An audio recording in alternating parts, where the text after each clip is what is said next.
This is 365 Sports, powered by Sikkim365.com.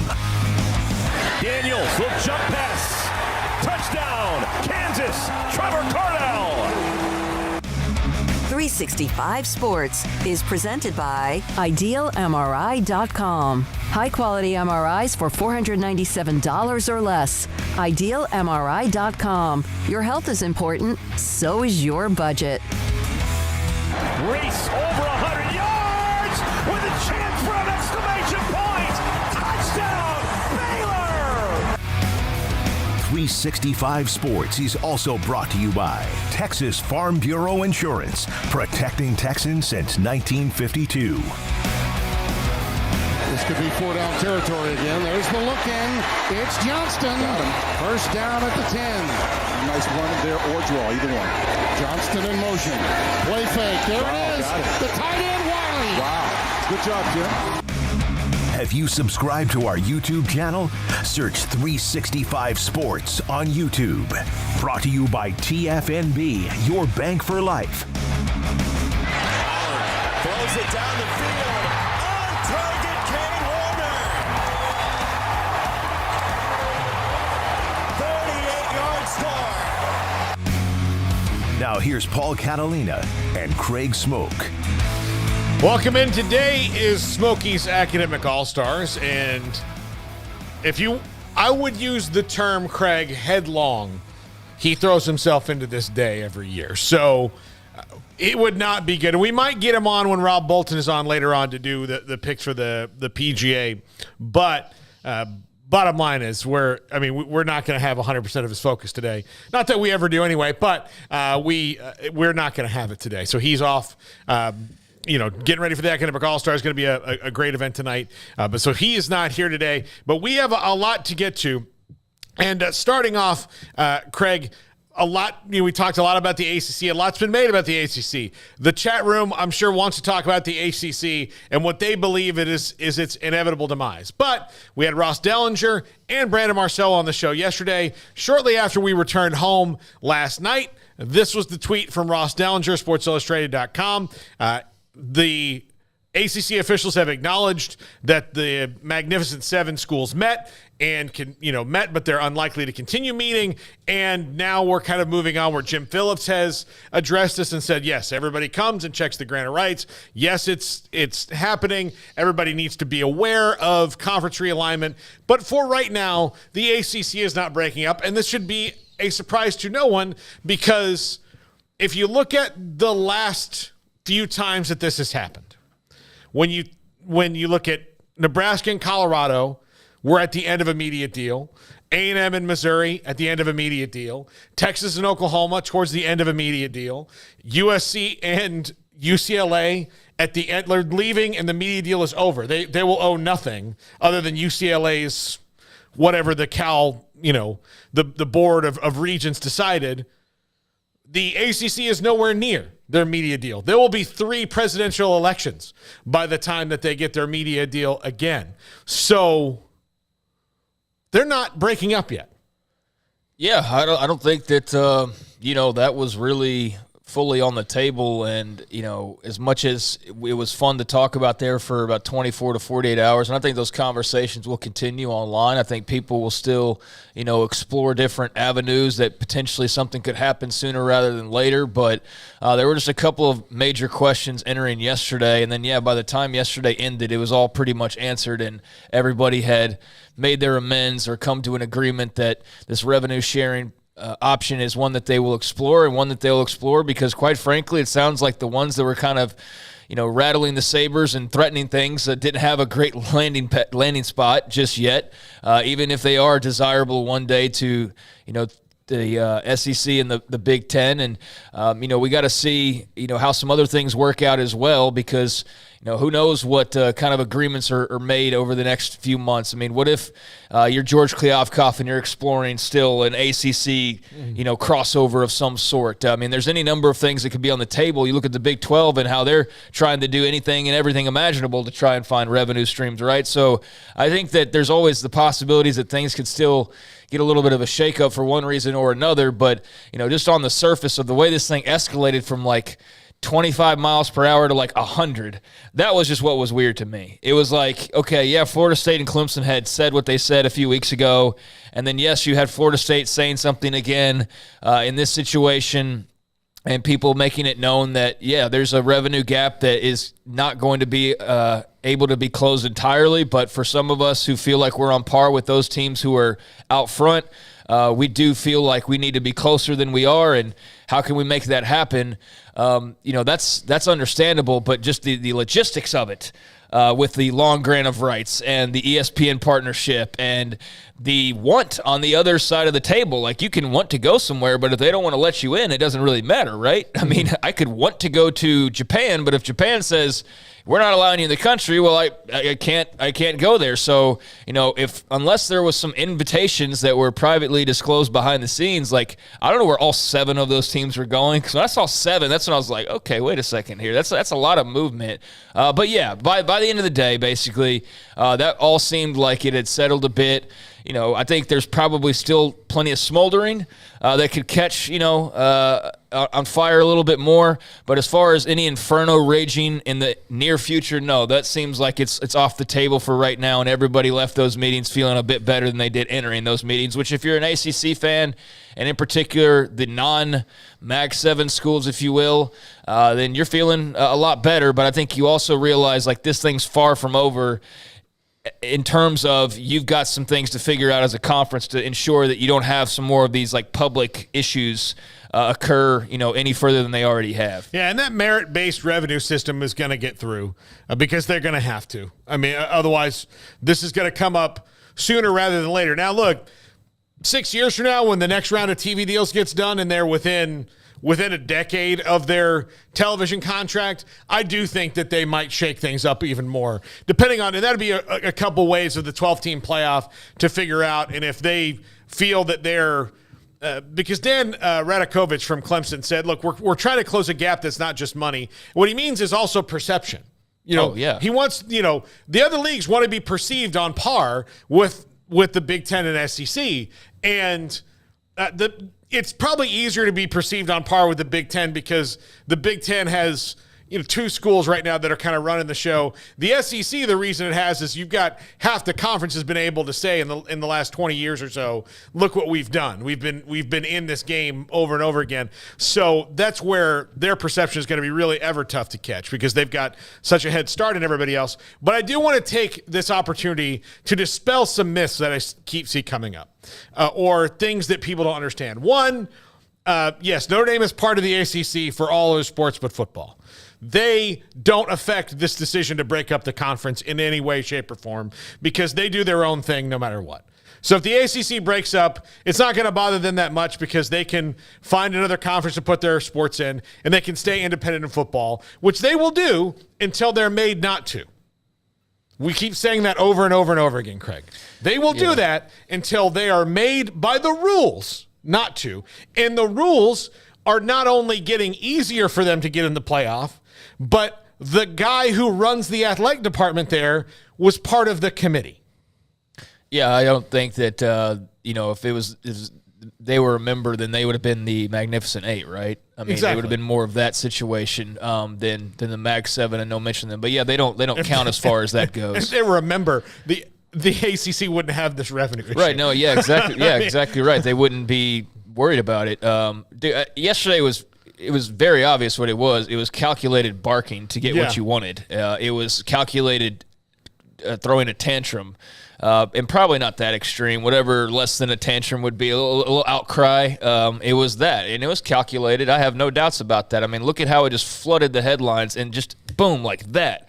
I mean, it went from, rumblings over these last few months and a little article here and there. We've had people bring it up from time to time, but there was nothing really to chew on other than just the obvious of, okay, there's reasons to bring these things up. There's the increasing revenue gap. There is the feeling that if you are one of the top schools that feels like you're on par with those schools in the other two conferences, that, just by where you're sitting, you're losing ground, even though you're not doing anything really to lose ground. But they're just, climbing higher and higher and higher, and you're kind of stuck. And that's a terrible feeling to know that you're stuck, and you're stuck for a very long time. So yeah, like it's understandable that there would be some schools, particularly those, I wouldn't even say all 7 of those, quite frankly, but like 4 of those 7, that especially you go like, okay, yeah, they have every right to feel like they should be in a little bit of a different, a part of this tax bracket. Yeah. But at the same time, the contract is what it is, and it's logistically just not the easiest thing in the world to do. You'd have to get a lot of people on board, and that's easier said than done, including the network, and I mean, just so many things. And so, it went from, like a little match to an inferno, but I think that inferno was kind of like Mysterio in the Spider-Man movie, where it's a little bit of like, it was like fake. It was fake. I mean, it was fake really, because, I mean, there wasn't this hellfire and brimstone like it appeared to be. It was people just, banging their hands on the table and saying, this is what we want, and if we don't get it, then this, and threatening, and then they got what they wanted, and everybody's leaving, and they're like, we can't wait to be in the ACC for years to come. This is great. That's the way it ended, basically. So, yeah, I mean, mission accomplished, but what damage did it do, or what cracks did it help form for the future? I mean, that's down the line to figure out, it appears, but, it will be very interesting to see how they go about doing the revenue model, even if it's as simplistic as like just some of the, the percentages changing, or what you do in the postseason, what do they call that? The benefit system, or the merit-based system. Merit-based system, thank you. The merit-based system.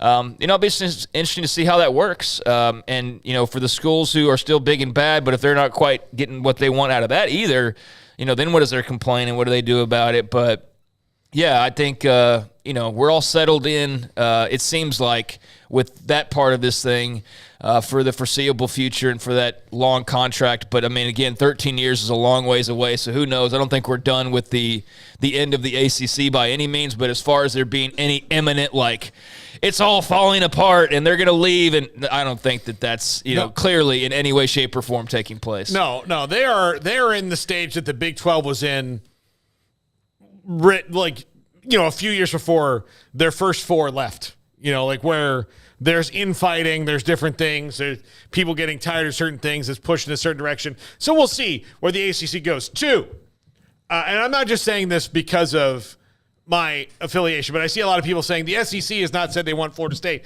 The SEC hadn't said S. They haven't said a word about Florida State, about Clemson, about Miami, about North Carolina, about the friggin' Occidental College. They've not said anything. Did they say anything about Oklahoma and Texas? No. We woke up one morning and gosh darn it, they were in there. That's how it works. They're not going to say, oh, we'd love to have these schools. That's not how the SEC operates. One day, when those schools feel like they can get in there, they will go and talk to the SEC, and if the SEC wants them, they'll take them, and then we'll all find out after it's already done. Yeah, I mean, that's fair, but at the same time, like, that doesn't mean just because they haven't said anything that nothing's going on. No, that's not what I'm saying. Yeah. I'm saying that there's people like, oh, the SEC hasn't said anything, so they don't want them. No, the SEC's not going to say anything about who they want. Yeah, they're not going to say anything. Why would they tip their hand like that? They're far more calculated and cunning than that. Like you said, the Oklahoma-Texas thing, it wouldn't be just out wide in the open and them saying like, yeah, we'd love to have so-and-so. I mean, that's not going to be the way that they operate. So, no, I don't think that's any clear indicator. I do, though, question, like, who do they want, though? I mean, I think it's fair to say, do all seven would have all seven of these schools had an invitation somewhere? That's what I kept asking yesterday. Was like, I get like 4 of them, but do the other 3, like, is NC State really positive? And maybe I just don't view them, the way I should because I don't live out on that side of the country, and maybe they're perceived a lot differently. But I don't know. I feel like I got a pretty good grasp, and I could be missing out on like some, huge endowment or, something about them that makes them far more attractive than just the, with all due respect, the NC State I've watched, but I just don't peg them as the, the school amongst those others that are like, oh yeah, they're right on par with Florida State. They're right on par with Clemson. I just don't view them that way. So that was kind of a head scratcher to me, but I don't know. That could have been the territory part of it. Then again, though, like, do you need them and North Carolina? So that aspect of it, I was a little unsure of, and I wonder, okay, who all would really have been a threat, because I don't know. I guess they could have gone to the Big 12 at worst case scenario or something, so they would have had a landing spot. But yeah, 7 seemed like a lot of schools to be barking all at once. Well, yeah, and it is, and this is no offense to, like, so some of the schools, 2 of the schools have won most of the championships. That's Florida State and Clemson. Miami has never won the ACC. In fact, Miami's decision to join the ACC seemingly undid their dynasty altogether, because since they've joined, that's been kind of it for them being dominant. So we'll see if they can get back there. UNC hasn't won an ACC football title since 1980. Virginia Tech's won a couple in there. I think the last was in 2010. NC State, it's been a long time for them. In the 70s, I believe, 1977 was their last one, somewhere around there. So it's not like the whole group is awash in, these are the schools that win this league title all the time. It's pretty much 2 schools with some pepperings of some others. Yeah, but I mean, Colorado wasn't just winning Big 12 left and right. A&M wasn't winning the Big 12 left and right. Nebraska, they were having their success. Missouri was starting to have success there late, but they weren't jumping up and winning the Big 12. They were in, good locations with, good backing and good history and all those different things that, made them an appetizing choice all individually. But yeah, I mean, that part to me, I was just wondering, like, really, are all 7 they're already sure that they've got invites in hand elsewhere? And I would have loved to have seen, honestly, I think the fun part would have been to see Jim Phillips go, all right, go then. Go challenge it. Yeah. I'm not giving you unequal revenue sharing. Go challenge it then, big boys. Like, go try it. And I understand that would be like what do you lose? Well, you lose the entire conference. Like, you could dissolve it unintentionally. But I do wonder, like, okay, would all of it, like, somebody's bound to come crawling back at some point after a phone call, right? Be like, you know what, dude, we think we were a really great spot. We're sorry for what we said. We got a little over our skis. I think there might have been some of that from 1 or 2 of those, but I don't know for sure, because we won't know how heavily involved they were in fully understanding what their opportunities were. Like, the bold thing would be like, oh, you guys need 8? I'll give you 2 more. That way you don't have to worry about it. Here, you can also have, Louisville and Pitt, you're voting with them. Shut up and do it. Yeah, I mean, and I understand that they could have then turned around and like 10 of them could have voted against, but they wouldn't have been in the interest of some of the others. So, he didn't do that, or they didn't do that, and instead they listened and they hashed it out clearly, and everybody left all happy and satisfied, I guess, although still with some questions remaining. But yeah, I mean, at least as far as the big part of that headline a couple days ago, which, was all over. I mean, that was Ross Dellinger writing about it. It was Sports Illustrated. It was ESPN writing about it. It wasn't, just some far-flung thing, and it was clearly the ACC outright talking about it over the course of the last couple of days. Their ADs and their people talking about it and venting their frustrations in some cases. So it wasn't as though, like, this was just, formed out of thin air or anything. I mean, there was legitimate gripes and legitimate heat, and it's just a situation where, fortunately for them, they were able to solve it rather quickly. Yeah. All right, let's go to some transfer portal news. We're going to start with Jair Shorter. Jair Shorter from North Texas on his way to Auburn to play for Hugh Freeze. This is a nice get for Auburn as they enter into what will be a quarterback battle in the fall with Peyton Thorne and Robbie Marshall. It's Robbie Ashford. Robbie Ashford. They've had like 4 quarterbacks named Marshall at Auburn over the years, so I think I just automatically name any quarterback Marshall there. But no, Robbie Ashford will be going through that. But Jair Shorter, this is a good get for Auburn. He was a player on the rise at North Texas. Now, the other one, and the reason I waited for this one was this is shocking transfer portal news, Craig. Houston running back Alton McCaskill on his way to Colorado. And when he announced his intentions to transfer, Bruce Feldman said, keep an eye on Colorado. And a month or so has passed since then, maybe not quite a month. And there was a lot of heat given towards, you're just getting on Deion for this. We had like one guy in the chat room try to take a stance on me, singling out Deion. And the whole reason I singled out Deion the day after Alton McCaskill announced his decision was because Bruce Feldman in particular mentioned Deion. And the guy or the lady took issue with the fact of, why are you worried about the Deion part of it? And the reason why I was worried about wasn't worried is far too strong a word. The reason why I singled out the Deion part of it was because that was the part that was mentioned. Yeah. He specifically mentioned Deion. And then the other part of it, they need players. Yeah, that's true. And they're getting players. They're getting guys from all over the place. But they're not typically just lifting starters who are coming off ACL injuries left and right. And, Alton McCaskill, as Dana Holgerson said, was their guy. I mean, they went through the entire spring, thought he was the guy. Everything's fine. He's rehabbed. He's done all those different things he's supposed to do. He's healthy. He's going to be a big star for them after having a huge year 2 years ago. And he rehabbed at Houston and did all of that. They get him through spring. And shoot, man, all that's left is a couple months wait, and they get into summertime, and boom, he's going to enter the Big 12 and maybe be the star running back. And instead, he gets all the way to almost go time here as the spring semester's ending, and now he's suddenly in the transfer portal without any indication whatsoever that there was an issue, that there was any sign whatsoever that this was a possibility. And so it was downright shocking to the folks there. And I don't think that's typically how it's been working with Deion and his guys that he's picking up. He's picking up guys who don't have starting jobs or who are maybe looking to extend their careers and new opportunities, but that's not like every guy. Like, he's just a different level of star was my point, that it feels like that's weird to mention him specifically with Alton McCaskill like an hour after it happens. Like, that didn't add up to me as, of course you'd mention him because they need players. Well, a lot of people could use Alton McCaskill.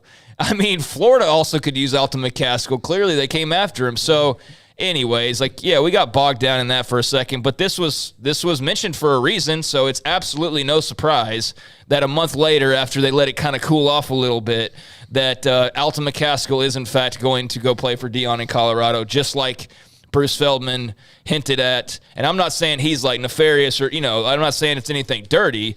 I'm just saying that was so obvious that night when it occurred. And that's what I was pointing out. And here you go. He's at Colorado with Deion. So whatever happened, that's a great pickup for the Buffaloes. And that's a big loss for Houston. And I just hope that he can stay healthy, because if he can, then he'll have a tremendous, year there and put up a bunch of yards and make some huge plays for them, and it'll be a beautiful thing to watch. So that's a great pickup for the Buffaloes, and I'd be ecstatic if I were, those in black and gold up in Boulder. I would love to have 1/100th of the confidence that Deion Sanders has. Because I don't consider myself a person who's not confident, but if I could just get a little bit of that confidence juice, because when he was asked about all the transfers, everything, I just remember thinking how funny it was that he was like, y'all just don't know who we got coming. And I thought, well, neither do you. Like, you don't, and a lot of these guys that you're getting are in the portal for a reason. They did not keep their job at a school that's better than you right now, Deion. This is not where it's probably going to be in a couple years with Deion if the upward trajectory continues, where guys are going to jump in the portal because there's going to be a lot of heat on it, and Deion is going to be successful, because I think he will be. I genuinely do. But right now, you are trying to rebuild a team that was 1-11, and I completely understand his tact here, in that this is a team that was 1-11. I shouldn't want to keep most of these guys. I'm going to throw them in the water, and then I can get better guys that can go better than 1-11, even though they're not starting at wherever they came from. Houston, Houston, they're starting, but we'll see how it goes. But yeah, that's confidence that you just can't, make up. That he's like, yeah, y'all don't know who we had coming. Well, is it confidence or just knowledge? He already knew who they had coming in. He's like, y'all won't believe who we got, because he already knew. Yeah. I think that was more of it, Paul, than just being confident that with a blank slate of paper they were going to start landing guys just for whatever reason. I'm sure there was some of that he felt like, hey, I'm Dion, and we're going to have a cool thing here, and we're going to be able to go get players. I think there's absolutely some guys that have jumped on board that weren't on the initial list, but if we're going to give him all this credit for being so smart and such a wise man and all of that, well then, I mean, we'd be stupid to think he didn't have this in mind already, right? When he was saying that, going and getting an Alton McCaskill or going and getting, however many other number of players that you want to mention. But yeah, he's going to attract talent. There's no doubt. And I think that was, a big pull for McCaskill and for whoever else has signed up.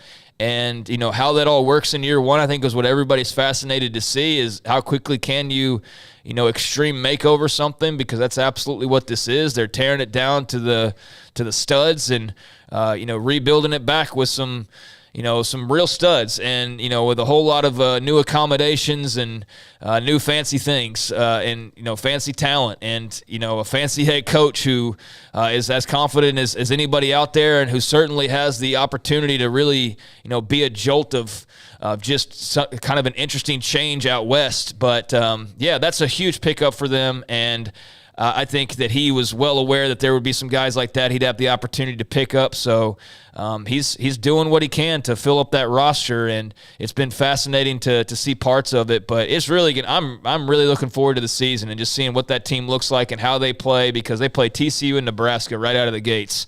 And if he plays well, or they play well, I should say, and win a game or win a cup.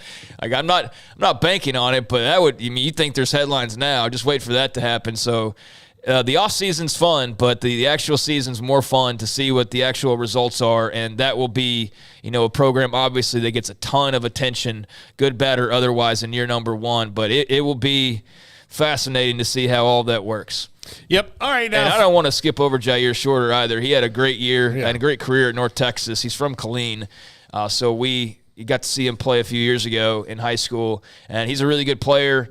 That's a great pickup for Auburn. They got Philip Montgomery in there as OC, and obviously Hugh Freeze. I think we're going to probably mention Hugh Freeze more often than Philip Montgomery. I mean, he's the head coach. I get that, but offensively, I know that he's got a big hand in it as well. But Philip Montgomery, I mean, we watched him do his thing with the Baylor offenses back in the day that a lot of teams are now running. We're running similar things, too, with their own tweaks, like Josh Heupel is. But you got a lot of interesting offensive talent that they're starting to accumulate there. So that's another team that, in year one, how much of a change can Hugh Freeze make for the Tigers, and what kind of an impact can he make? Because they've hit the portal hard as well. And I think Jair Short is a really good player. I don't know if there's any connection there previously or not, but I do like that pickup for them. All right, one more thing, and we don't have to dive too deep into this, but it is pretty earth-shattering college football news at one point, that EA Sports is now officially going to have players with their face scanned in the college football video game as it comes back. So all of that fighting because of this video game, and now it's kind of come full circle here. Yeah, it has. Haven't had an opportunity to read that article. Is it listed what the compensation is for doing so? Not yet. I mean, okay, because I can't imagine that they're going to make so much money that they can be, handing out huge checks to thousands of football players, because that's what the game will hold, or hundreds, whatever the amount ends up being. The NFL Players Association doesn't get, nobody's. So I guess it's just like, hey, you're not going to make any money off this potentially. You'll make a little, but you're not going to make. But but you're going to be able to be in a video game, and that's the payoff in itself, is to be in the NCAA video game and to have all your actual face scan, which is not something you could do back in the day. That'll be really cool. I think there's a lot of people excited about that game. A lot of it is nostalgia for sure, but those games were a lot of fun, and I think there's probably some people that are a little bummed that got enjoyment out of the fact that they had running back number 33 and they had to spend hours and hours going in there and putting in the actual names and doing all of that. Well, now you'll just have, and then the people who, made money off of putting the mods together where you could just buy it for $10 and you get the transfer of all the rosters. Yeah. Yeah. Like that game's going to be gone, right? Like that part of the game. So for the modders, I don't know what will still be at your disposal to tinker with. I'm sure plenty. But yeah, the names and putting that all in and having the real deal roster, I know was a huge deal back in the day when you got that. So that'll be cool that you can just skip over that part and just enjoy the game rather than spending 5 days trying to get the whole SEC completely done with all of the right names and numbers and everything. But that's going to be awesome. That's very cool for the players. I think it's great for college football. And the fact that they'll be able to just be in a video game, because so many of them will not be in a video game beyond this, right?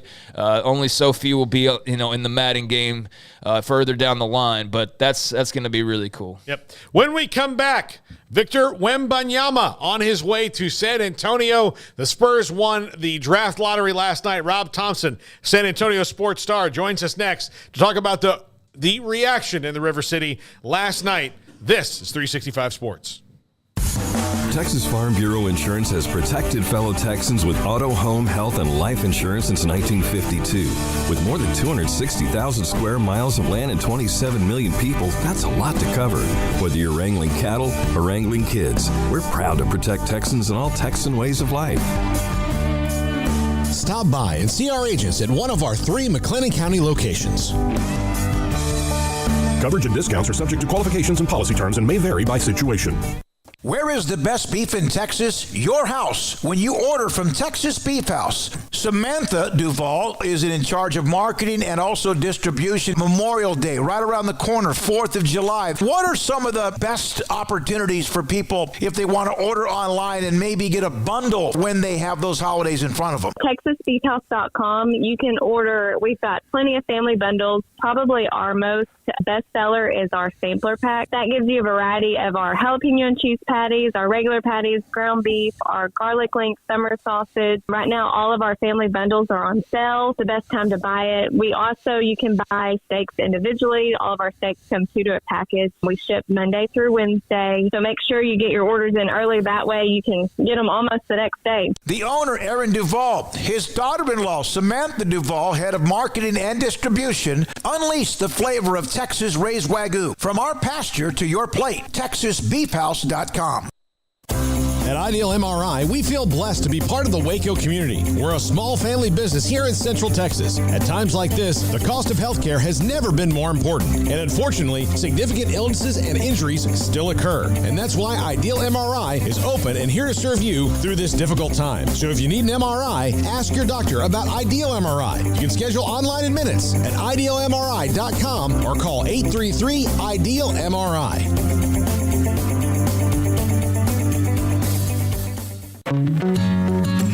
Established in 2007 and independently owned, Alliance Bank Central Texas is committed to helping families and businesses meet their financial goals. From their tellers to their board of directors, they know the importance of superior service and competitive products. Customers have confidence knowing that their financial needs are in good hands. It's your bank, Alliance Bank Central Texas, with 2 Waco locations, 4721 Bosque Boulevard and 191 Archway Drive on Highway 84, and at AllianceBankTexas.com. Member FDIC and equal housing lender. Pizza, burgers, and Bears football. There's no place around Waco that serves them all other than Bubba's 33. Come show your green and gold and enjoy some of Waco's best food and beverages while watching your favorite team, the Bears. When real Bears fans get hungry, Bubba's 33 is the #1 spot for ice-cold drinks, hand-stretched, stone-baked pizzas, and bacon-infused burgers. Join us for indoor or patio dining. Bubba's 33, Waco's restaurant and proud supporter of Baylor Bears football. Sick 'em, Bears. It's Jeep season at Allen Samuels in Waco, and the deals are hot. Get a 2023 Jeep Grand Cherokee Limited with $5,500 in total values, or a 2023 Jeep Gladiator Sport with total values up to $5,000. This is 365 Sports. The 3 o'clock hour is sponsored by Waco Custom Marketplace. Meats, sweets, Texas treats, and a cut above the rest. 425 Lake Air Drive, Waco. Welcome in old friend Rob Thompson, San Antonio sports star. Which, Rob, I've had to remind myself 30 times since I texted you earlier that is the name of your station now, because it's not. What? It's reflective of not only the talent in the building, but its presence in the city. Yeah, that's the name of the station, San Antonio Sports Star. We are affiliated with ESPN. We're the four-letter network. We're the prettier name down in San Antonio. Yeah, there we go. But, Rob, a banner night in San Antonio, and I know that Spurs fans have been waiting for this opportunity because you have to trust in an organization that was as successful as they were for as long as they were, but given how the NBA works in rebuilding your roster, it's not something, in the NFL, you can just kind of decide to do it. Like, this is it. We're blowing it up. We're going to go through a 3-year process, and we'll figure it out. We'll build this way. And the NBA, because the talent is so elite and it's so hard to get those plus players, you just have to wait for some luck, and they had it last night. What was the feeling when, you see Hornets with the second pick? Well, by the time we had gotten to the Hornets, or at least to pick 4, right as Detroit went off the board, I think most of the folks where I was, and it was a pretty rowdy atmosphere, was feeling pretty comfortable. Given the number of ping pong balls, we knew that was still in the bucket by the time we got there. Now, we had heard earlier that the way that they had lined up previous to the drawing, before the TV show had come on, had gone according to what previous draw had been done. They just were sitting in an order that was by the envelopes. And at that one, they were sitting 5th. And there was a strong possibility, according to what they saw, that it was going to end up at 5th. But yet again, for the 3rd time, the Spurs organization defied logic and got themselves the number 1 pick. This city is feeling awfully lucky right now. In fact, I would say that I was listening to one of my cohorts on the news side of things. He said, I haven't seen San Antonio this happy since prior to COVID. And it does feel kind of like that right now. This city is very much excited because we know from past experience exactly what this means to all of us. By the way, Rob, the last time I was in San Antonio, I was with you, and it was the first day of it. Yes, it was. You were. You know what? You were my last good day, Paul. Right. Yeah. So go ahead, Craig. Oh, yeah. Rob, on the Victor Wembanyama front, because it appears very clear that whoever was getting the number 1 pick, that's the direction they were going. And in particular, San Antonio getting it just seems like it's sealed that deal. But what all do you know about Victor Wembanyama? I mean, clearly he's a unicorn type player. I mean, one of one. All the measurements and the shooting ability and all of that was on display as they kind of, showed us highlights and talked about him last night. But what does, his skill set, his game, and what he can bring mean to San Antonio potentially? Well, first of all, he comes from our stock. He's been playing for Asvel Paris, that is owned by Tony Parker. He's been coached by Tony Parker's brother, TJ, for the last several years. The Spurs first kind of saw him, as the rest of the world, about 5 years ago, and have had a scout in the building for just about every game he's played since for the last 3 years for sure. And if you follow the pattern of what the Spurs have been doing, Victor's been the point of the next point in the return journey. I think it started about a year ago when Jeremy Sohan, Baylor Bear, became a Spur. It was an odd pick for the Spurs in the lottery. They had a 9th pick, and there were some scoring needs and certainly some positions that the Spurs were definitely in need of. A big really was kind of down the list, but a mobile, agile, athletic big like Jeremy Sohan seems to fit perfectly with now what Wemby is going to become there. I think the plan's been in place for a long time, and this is a city that knows what it takes and has been here now twice on this comeback trail. The last time we landed a Tim Duncan, he was worth 36-game turnaround. When we landed David Robinson a decade prior to that, he was a 35-game turnaround. Spurs won 20 games last year. We don't quite expect that, but we do see ourselves in that playoff picture a lot sooner than we did yesterday. Rob, I mean, there's also something to say about the position that they find themselves in when this has happened to them, because lots of teams get the number 1 pick and there's not a Tim Duncan available. There's not, a David Robinson available. And here they have the guy that everybody would want. Some years there's actual debate over who the number 1 pick should be. And the Spurs, all 3 times now that they've gotten it, they knew exactly who they were getting the minute that their name was called. The similarities between the previous 2 episodes of the Spurs and the lottery like this are uncannily the same. David, we felt like it was imminent. The record was terrible. The plan was there. It worked. With Tim, keep in mind, the head coach at the time sat down David for roughly 60 games that year with the excuse of a bad back. So the plan was there. The original load management year was the David Robinson tank back in 1996 as he sat down. So the load management played into it. I think the good luck charm that's hidden somewhere in the Spurs organization played into it. Peter Holt, the original owner of the Spurs, his son took the mantle this year, and he was the one sitting at the desk just like Peter did some 30 years ago. So we feel like we've been here before, and if we have been here before, we like the outcome of this story. Rob, you mentioned the former Baylor Bear there, Jeremy Sohan, and him coming off his rookie year that saw him, make a little tweak to his free throws that was very notable and interesting and seemed to improve his game. He seemed to get better as the year went along, but you watched a lot more of him than I did. What's the kind of thoughts surrounding Jeremy following his rookie year and what that entails for him moving forward? A great question as far as Jeremy. We love him down here. He is a definite. We have this thing for the longest time. We call a guy, he's a Spur, and that's kind of a mentality thing more than it is a silver and black thing. And what Jeremy brought to the table is exhibited exactly in what you said. Can you imagine an NBA rookie, a lottery pick, being told by his coach, I want you to shoot the ball like you're in 8th grade. I want you to put the ball in a pizza box, and in front of 35,000 people, I want you to take a free throw like that and do that until I tell you to stop. And he continued to grow in that. He was born to do what he's been asked to do by Greg Popovich. And the pairing that we see coming up, it's not quite the Twin Towers of years past, but man, oh man, we certainly do see a little bit of David and Tim and Victor and Jeremy. We're excited. Rob, I would like to toot my own horn a little bit. When I was on your show last year, the day after the draft, there was, I don't know if it was your show or when I was on with Jason Layton. Oh, it was me. It was me. I was upset. I was like, man, I don't know. I've watched this guy play I bounce every dribble and get every rebound since he got here. And we'd been talking to him, actually, Craig and Smokey and I, for 2 full years, since he committed. Mm-hmm. And I said, this guy just feels like a Popovich guy. And to me, with Sohan, it did feel, I remember even talking to him before the draft, and I thought, if Greg Popovich gets in a room with this dude, like he's going to tell everyone, shut up, we're taking this guy.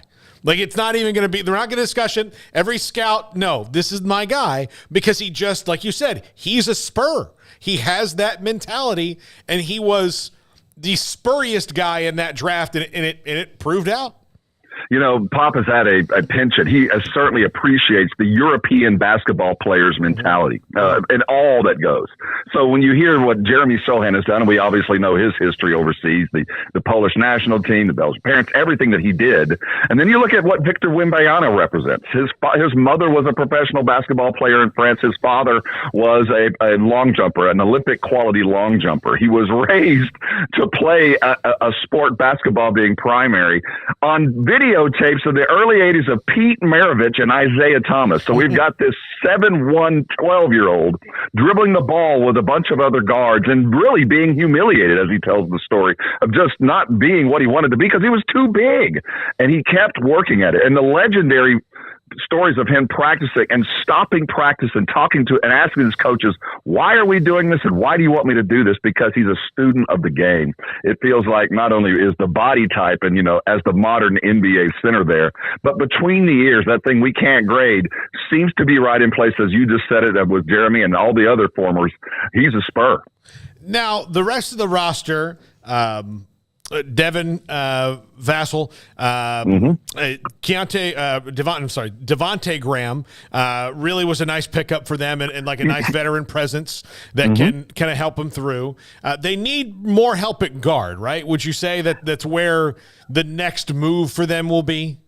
It appears that way. Now, just given the talent that's in the building right now, I think we can count our starters 2 through 5, with Devin Vassell starting at the 2 guard, the 3 guard Keldon Johnson, the former Olympian and Kentucky guy, the Spurs lottery pick, the late first round pick from 4 years ago at Keldon Johnson.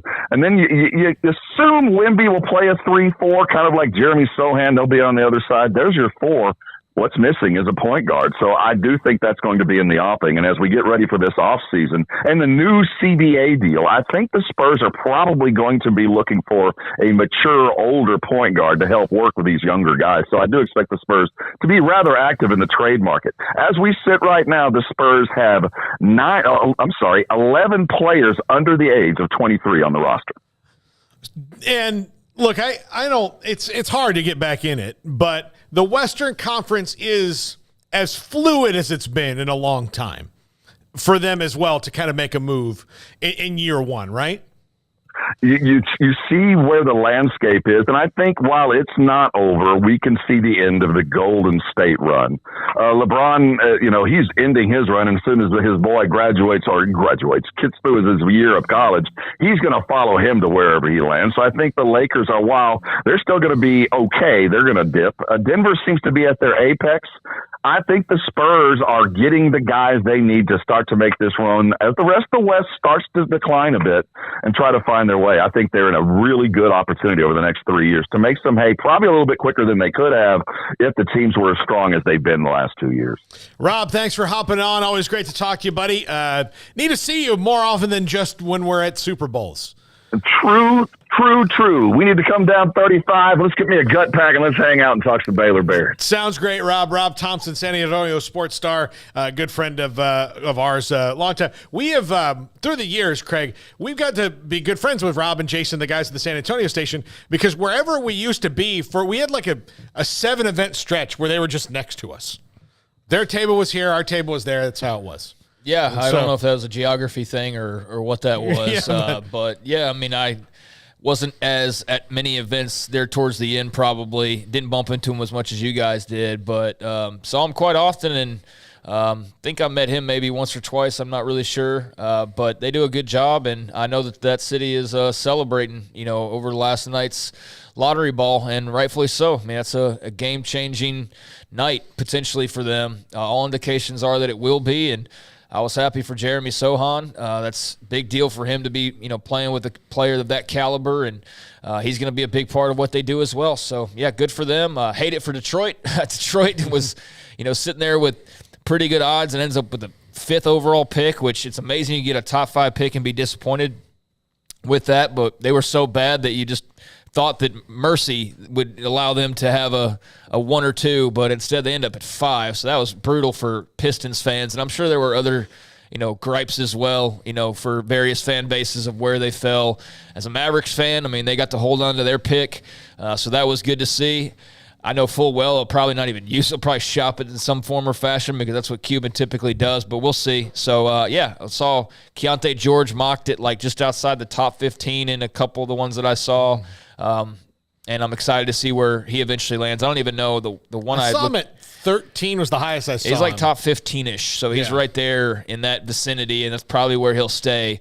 But yeah, that's going to be big to see where he goes, and it's great for San Antonio. Although I kind of hate it. I'm a Mavericks fan. Mm-hmm. I don't want them to be that good, and had to hear that for 2 decades of Duncan and Robinson and Ginobili and Parker and all of the rest. I think I had heard that about Parker and Wembanyama, but yeah, you talk about having some inside scouting. The Spurs have certainly had that for these last few years, so they should know everything there is to know and be able to hit the ground running with him. By the way, I do have some breaking college football news, though. Yes. And that I think you've probably already seen, but Michigan State wide receiver Keon Coleman has committed to Florida State. So this was not a shocker. They were thought to be a heavy favorite, right, for Keon Coleman's services. One of the big remaining uncommitted players in the portal is no longer that, joining Mike Norvell and company. So the rich get richer as Florida State has once again found, their treasure chest, it seems like, with the way that they played last year and what they've got coming back heading into this year. They feel like they're back on top, and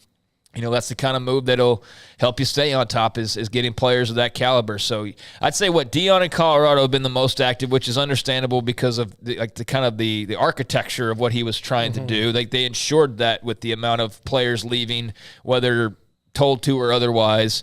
But I'd say Florida State's been pretty.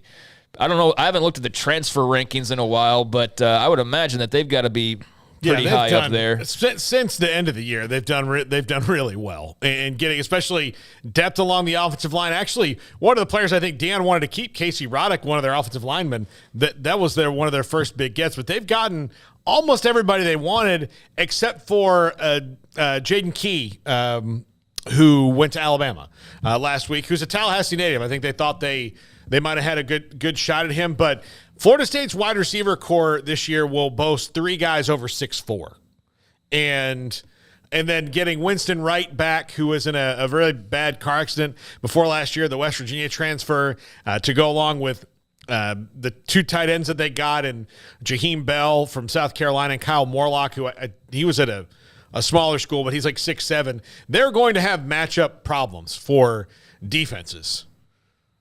How tall are LSU's defensive backs, That's what I was just wondering, man. I was like, I'm not feeling so great that you're talking about this.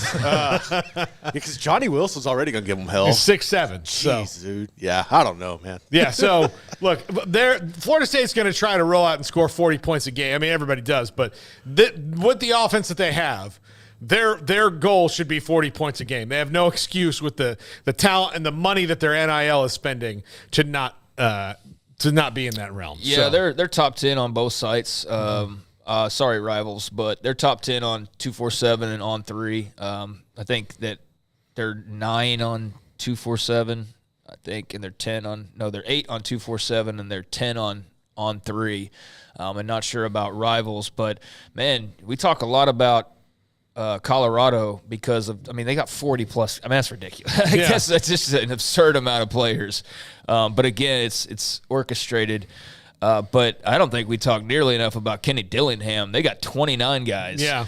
SMU 24, Indiana 23. I think it's understandable. Like the 15-ish is probably the average, right, or below. But man, you start getting to some of those 20 pluses, and I just reeled off, I think maybe all of the ones that have gone 20-plus that are anywhere near the top of the rankings. But, yeah, Dillingham, obviously, with Arizona State's situation, we're in a clean house. SMU, that's interesting. I don't know what that's a product of, really. Just need, but also, 24 guys is a lot of guys. That's a lot of players. So, Rhett Lashley. Of Rhett Lashley, so maybe you're kind of, resetting the roster.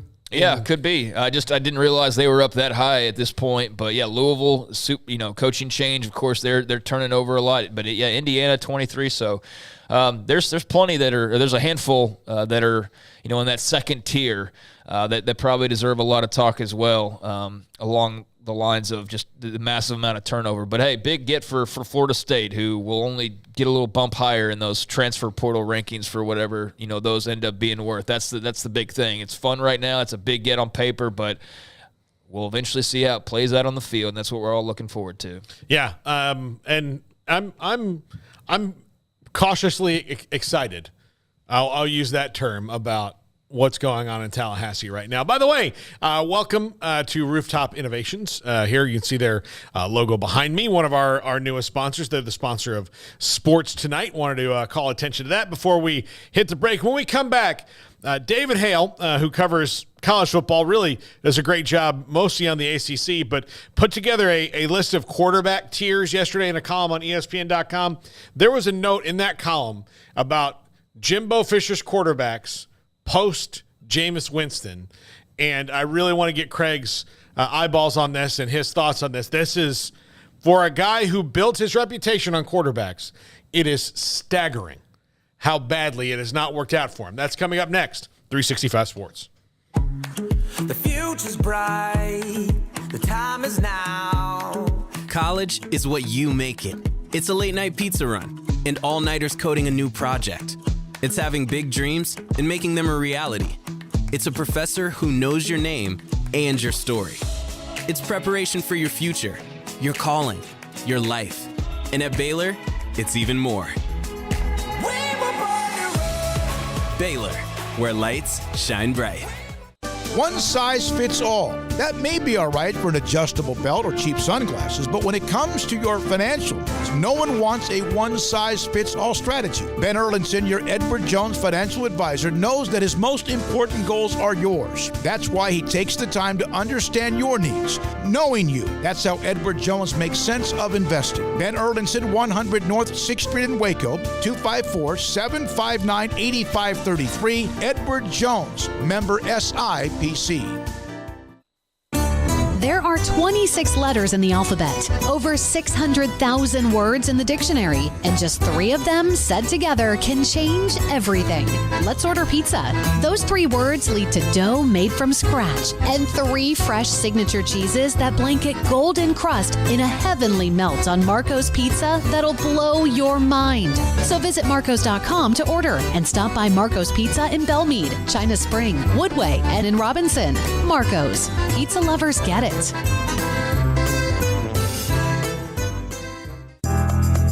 Riverbend Liquor and Wine, Lakeshore Drive and North 19th Street, right behind the bank, is a hidden gem in Waco. If you're a fan of bourbon, especially local Texas bourbons, that's where you gotta go. Balcones, TX, Devil's River, whatever it is, they've got it. Riverbend Liquor and Wine, plus the best selection of craft beers in Waco, seasonally churned out throughout the year. Whether it's spring, summer, fall, or winter, Riverbend Liquor and Wine, best selection of craft beers, a speedy drive-through window, and excellent customer service. Find out more on Instagram or just go by and see them. Lakeshore Drive at North 19th Street behind the bank.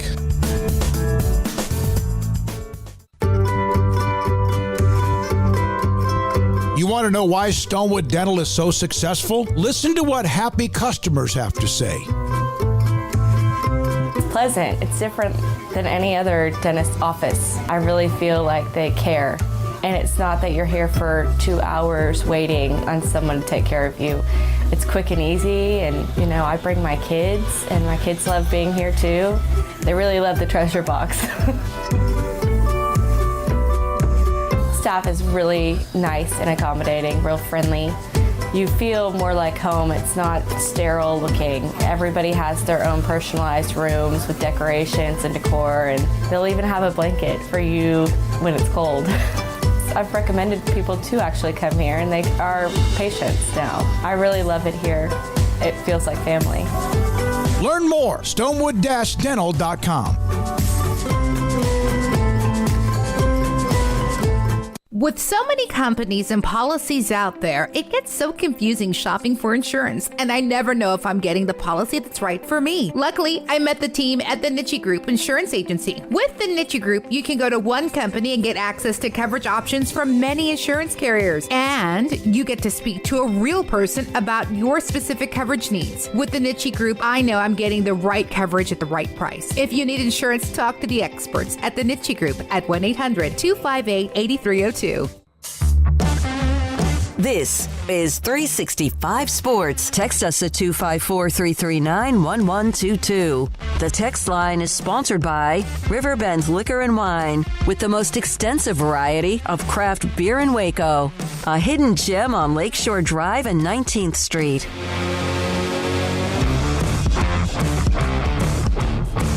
Welcome back, 365 Sports. Paul Catalina, Craig Smoak. Smokey is on...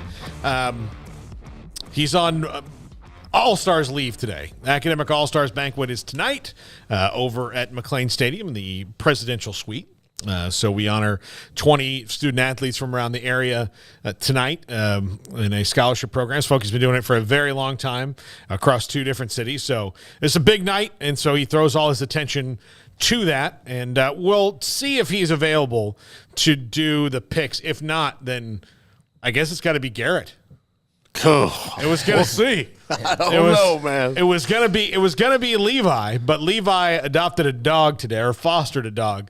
He did that just to avoid being here. He was like, I'm gonna go get a dog just so I don't have to pick golfers. Levi has a very warm heart when it comes to animals, and found out that the local shelter was gonna have to euthanize some dogs, and so he is fostering a dog. I've seen pictures of the dog. I can tell you right now, he is not fostering that dog. That is going to be his dog. Yeah, that's how it works. That's why I admire that. That's an admirable thing to do, but that's part of why I can't do that, because I would end up with a 57 dogs in my house, and I'd be the dog guy. So instead of the cat lady, I'd be the dog guy. Yeah, I can't. If I'm going to have a dog, I have to have the dog. I couldn't foster a dog and then leave unless the dog was just terrible. But, you know, a lot of times it's not their fault. Most of the time it's not their fault.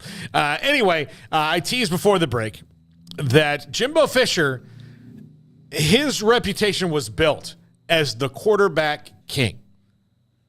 Jamarcus Russell was the first pick in the draft, and he was a bust, but that was not Jimbo Fisher's fault. Matt Flynn made millions of dollars in the NFL and won at LSU. Matt Mock won at LSU. In fact, Jamarcus Russell is the one who didn't win a title as a starting quarterback. He won a title with Matt Mock as the starting quarterback at LSU.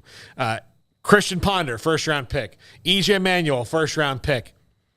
Jameis Winston, first overall pick. And of those guys, Jameis Winston is still in the league, and he still plays for the Saints, but he's not panned out to be number one overall pick worthy, certainly. But these are, since Jameis Winston, these are the quarterbacks, and this is from ESPN.com's David Hale, that he has recruited or brought in as transfers. J.J. Constantino, no starts, retired early. Everett Golson transferred in from Notre Dame, 8 starts, vanished, didn't play in the bowl game that they lost against Houston. Very famously. DeAndre Francois, he started out really well. Really looked like he was the next dude at Florida State. Tore his ACL, every ligament in his knee in the game against Alabama, then subsequently had some problems, was dismissed from the squad. I believe he was dismissed when Willie Taggart had already taken over, but I'm not completely sure of the timeline there. DeAndre Johnson got kicked off the team in his freshman year for getting in an altercation at a bar, and I believe he hit a girl, if I'm not mistaken. Well, that'll get you kicked off for sure. Yep. Let's go to the next slide here, Garrett. Malik Henry, tons of problems, dismissed from the team. I forgot about him. Yeah, very high recruit, dismissed from the team. Bailey Hockman, no starts, transferred twice. He went to North Carolina State and somewhere else. I can't remember. James Blackman, 25 starts and transferred and was not good. I mean, was not good. Played most of his starts for Willie Taggart, but 25 starts at FSU and was not good there. Maybe not completely the fault of his own, but just not a guy. He's actually in camp with the Dolphins right now, but not someone that was a Power 5 starting quarterback. James Foster at A&M, no starts and transfers. Zach Calzada, 10 starts and Jimbo Fisher's biggest win against Alabama a couple years ago, but he's transferred now twice to Auburn, and I don't know where he is now. Didn't he go to like that small, Craig, I think you were talking, was it Incarnate Word? Or? I think he may have, yeah. I'm trying to, yeah. I believe it was one of those small schools in Texas. Yeah. Figure it out real quick on where he landed. But, yeah, I forget that that was even a thing a little while ago. Incarnate Word, you're right. Thank you, Garrett. Absolutely right. All right, next slide, please. Wow, that's a fault. I mean, dude, yeah, that's insane. I mean, Eric Morris did a good job there. G.J. Kinney did a good job there. They've all taken promotions. I mean, G.J.'s at Texas State now, and then you've got Morris at North Texas. So they've both taken that one level up. But yeah, that's a pretty big fall from A&M and Auburn to Incarnate Word. Haynes King, a very highly touted quarterback, very highly touted, is now at Georgia Tech after 7 starts and a lot of injuries that he had at A&M. Yeah, and then, he was a really good quarterback at Longview. I mean, the pedigree is unmatched as far as, Texas high school football goes. But, man, they did pour on so much hype and praise on him that I think that really kind of doomed him from the start. And the fact that he had to play so early on, I don't think that's what he was built for. I think that he was a guy that had you let him cook a little bit or marinate, I should say, and then let him cook down the line. I think he would have been probably much better than what you saw. But the fact that he didn't even get marinated, they just threw him right in the oven and said, like, go. I think that kind of screwed him from the very get-go. But yeah, there's just too much hype surrounding him, man. And I think part of it was like trying to just outdo your rivals and know we got the best quarterback and and all that, and just it put a lot of pressure on his shoulders. Zach Daniel, no starts. Eli Stowers, no starts and transferred. Zach Daniel on the roster now, I believe, no starts. Max Johnson transferred in from LSU, 2 starts, and he's still there. His brother is a tight end on the roster, and that's why I think Max is staying. Their father is NFL Super Bowl champion quarterback and former Florida Stater Brad Johnson, and then Connor Wigman, who's there as the chosen one sent to save Aggie Nation. And this is, I mean, he looked good. I mean, 8 touchdowns, no picks in the 4 starts that he had last year, did beat LSU. So there were some positives for the Aggie offense going in, but that is a bad streak for Jimbo Fisher. Well, and I think you look at like who the guys were that he did put in the pros as well, and then what they ended up doing. That also diminishes his star a little bit, doesn't it? I mean, when you're talking about your E.J. Manuels and your who else are we throwing in there? Ponder, Christian Ponder, yeah, and I know there's been others, but yeah, guys who were high picks that didn't necessarily pan out and have the careers that you might have thought otherwise. So there's definitely if you want to go there as an opposing school and say like, yeah, we know he's got the reputation as the quarterback whisperer and all this, but if you really look at it like, hey, here's our guys, and if you put a couple guys in the pros and they've succeeded, like you have as much of a resume as far as currently that as he does, quite frankly. So yeah, I mean, I think that's got to be another just layer of all the other concerns that are gathering or have reared their heads, and by no means are we saying he's on a hot seat or it's all falling down or anything like that, but any year with him at A&M is going, you could say it's going to be an interesting year. But I do think now where we are in the journey with those two, you do feel like whether it's from the College Station side of things or just entirely manufactured nationally, you do feel that sort of sense of pressure building up. And, the quarterback spot has been, a position you can look at and go like, man, if there's a little bit better here, this is different and that's different. And maybe the conversation's entirely different. But that has been a bit of a bugaboo for them. And that's not one you're necessarily expecting because of, what you were kind of laying out earlier as far as his reputation goes. Yeah. And Kellen Mond is not on that list because he didn't sign Kellen Mond. Right. And he did well. Kellen Mond did well. Yeah, he had a good career. Good career for Jimbo Fisher. But, Kevin Sumlin signed Kellen Mond. So he doesn't flipped him from Baylor. Yeah. So that's why he didn't get credit for that recruitment, although that was what he inherited and it was better. But that is, it is surprising to me because if you had told me, what will Jimbo Fisher definitely do well at A&M? And I thought, well, he's going to get, one of the top 4 or 5 quarterbacks, every year in the country. I mean, they're going to have that guy who's going to be pretty good because, and part of it was until I guess really Jameis, he was coaching an offense that they ran in the NFL almost exclusively. Now that's not necessarily the case. That's why Lincoln Riley's kind of the dude now because Lincoln Riley's coaching an offense and coaching quarterbacks the way that the NFL is looking for quarterbacks, although Baker Mayfield and Kyler Murray are maybe weighing him down a little bit. I mean, I don't know. You're right as far as just being bona fide stars, although I'll say with Kyler's still a star. He's still very much a star. I think he's got to be careful with sort of where he is at the moment and figure out what direction he wants to go for the remainder of his career.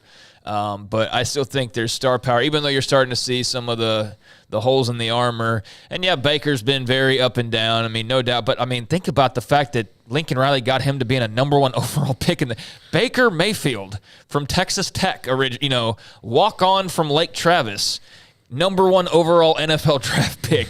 That's what Lincoln Riley turned him into. Jalen Hurts. You got to count him as well. In the final year that he had at Oklahoma, he had a massive year at OU that I think kind of gets overlooked, honestly, looking back on it because of just how good Baker and Kyler were. That unfortunately, I think Jalen got hit with the system quarterback label when he was at Oklahoma. I really do. And I think that cost him some awards. I think that cost him probably more attention that should have been paid to the year that he had.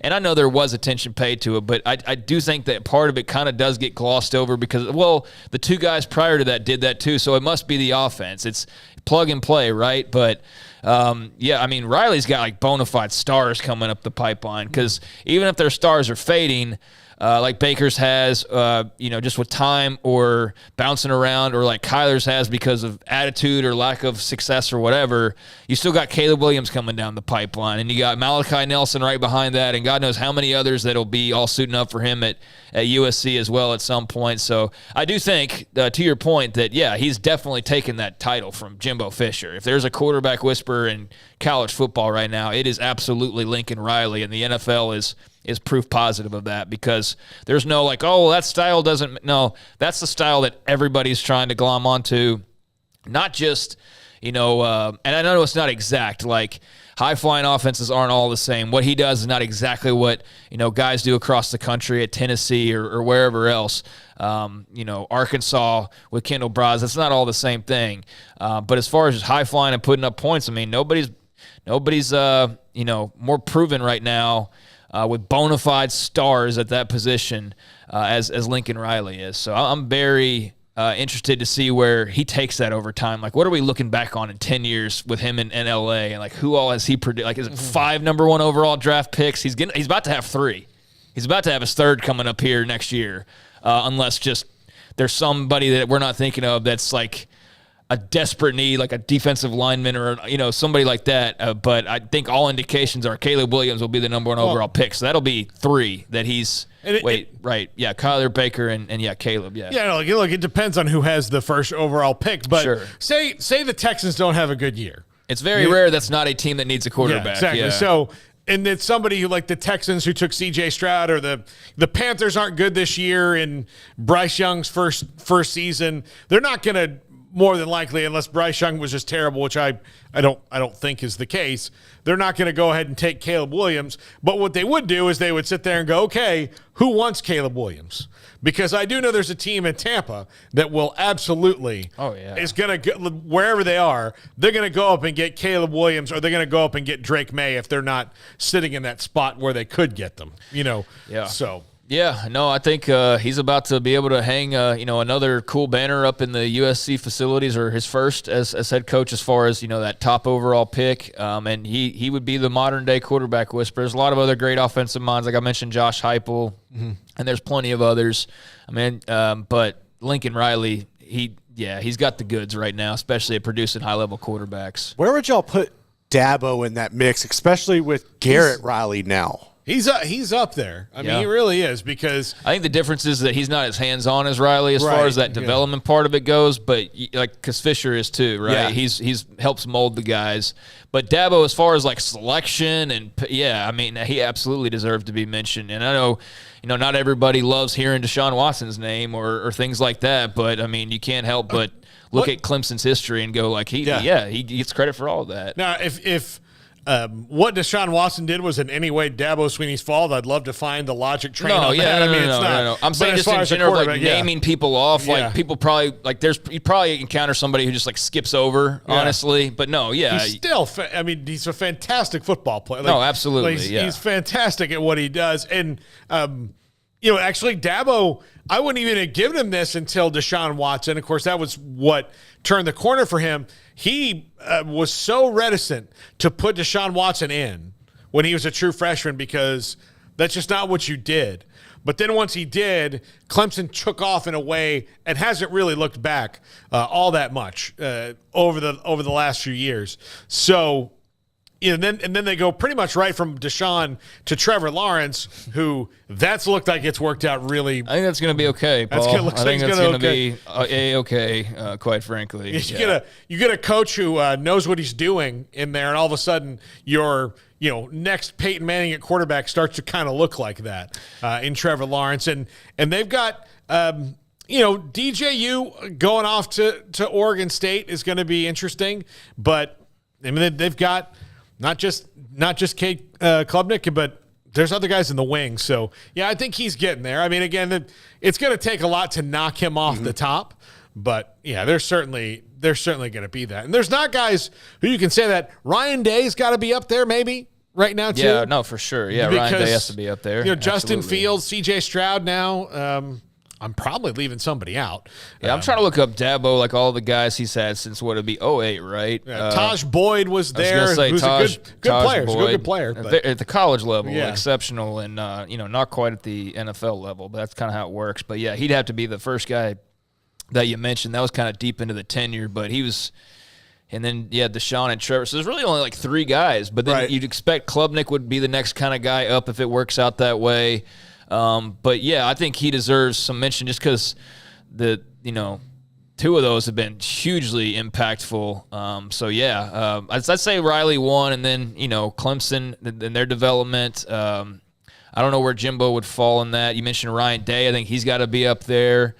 Sark. Is on a line to where if he develops like his next kind of wave of guys, he could very well be up there, or is already, quite frankly. Given the Alabama guys that he coached that are doing well. That's what I mean. Like he's probably already there, but especially with Ewers and Manning, like he could really shoot up another notch. But yeah, he would be on there, and yeah, there's you could have fun. It's a very summer topic for sure. We could have fun with the top guys, but where would Jimbo fall within all of that? Like if you're taking your pick of, I would like to be developed by Lincoln Riley or by Ryan Day or by Dabo and whoever his OC is, which right now is Garrett Riley, or by Sark or Josh Heupel or whoever it may be. Yeah, where would Jimbo fall in that? I don't know, and maybe the chat would like to chime in on that. You can't put him really there anymore. You can talk about what he used to do. If you were the parent of a number 1 quarterback recruit and you wanted the real deal quarterback coach, not just the school that you're going to win a bunch of games, but like you're going to go be a great quarterback, like what would be your list, and where is Jimbo in that? Is he top 5 still? I don't know. Look, I would even right now. I think the next guy, and we'll see what he does at Arizona State, is Kenny Dillingham. Could be. I think that's the next dude, because Kenny Dillingham had a part in Jordan Travis's development, although, not long, but kind of helped him turn a corner, and Bo Nix. And so you've got those 2 guys. One that comes to mind, and because you bring up Dillingham, but I think Luke Fickell and with Phil Longo going over there, they have the potential within the next few years to become a good quarterback factory as well. I mean, that's going to be a shock to the system in the best kind of way for that program. I think that's going to be fun to see Wisconsin starting to, kick up the horsepower a bit. That's going to be cool to see. But, yeah, I mean, that style of offense and just wide open and quarterbacks having the freedom to do a lot of different things. I mean, they're going to have that at Wisconsin. And, yeah, I think, the way you see them recruiting already the quarterback spot and some of what he's able to do at Cincinnati, I definitely think he could be right in that mix as well. Mansa Musa on the chat room says Lane Kiffin.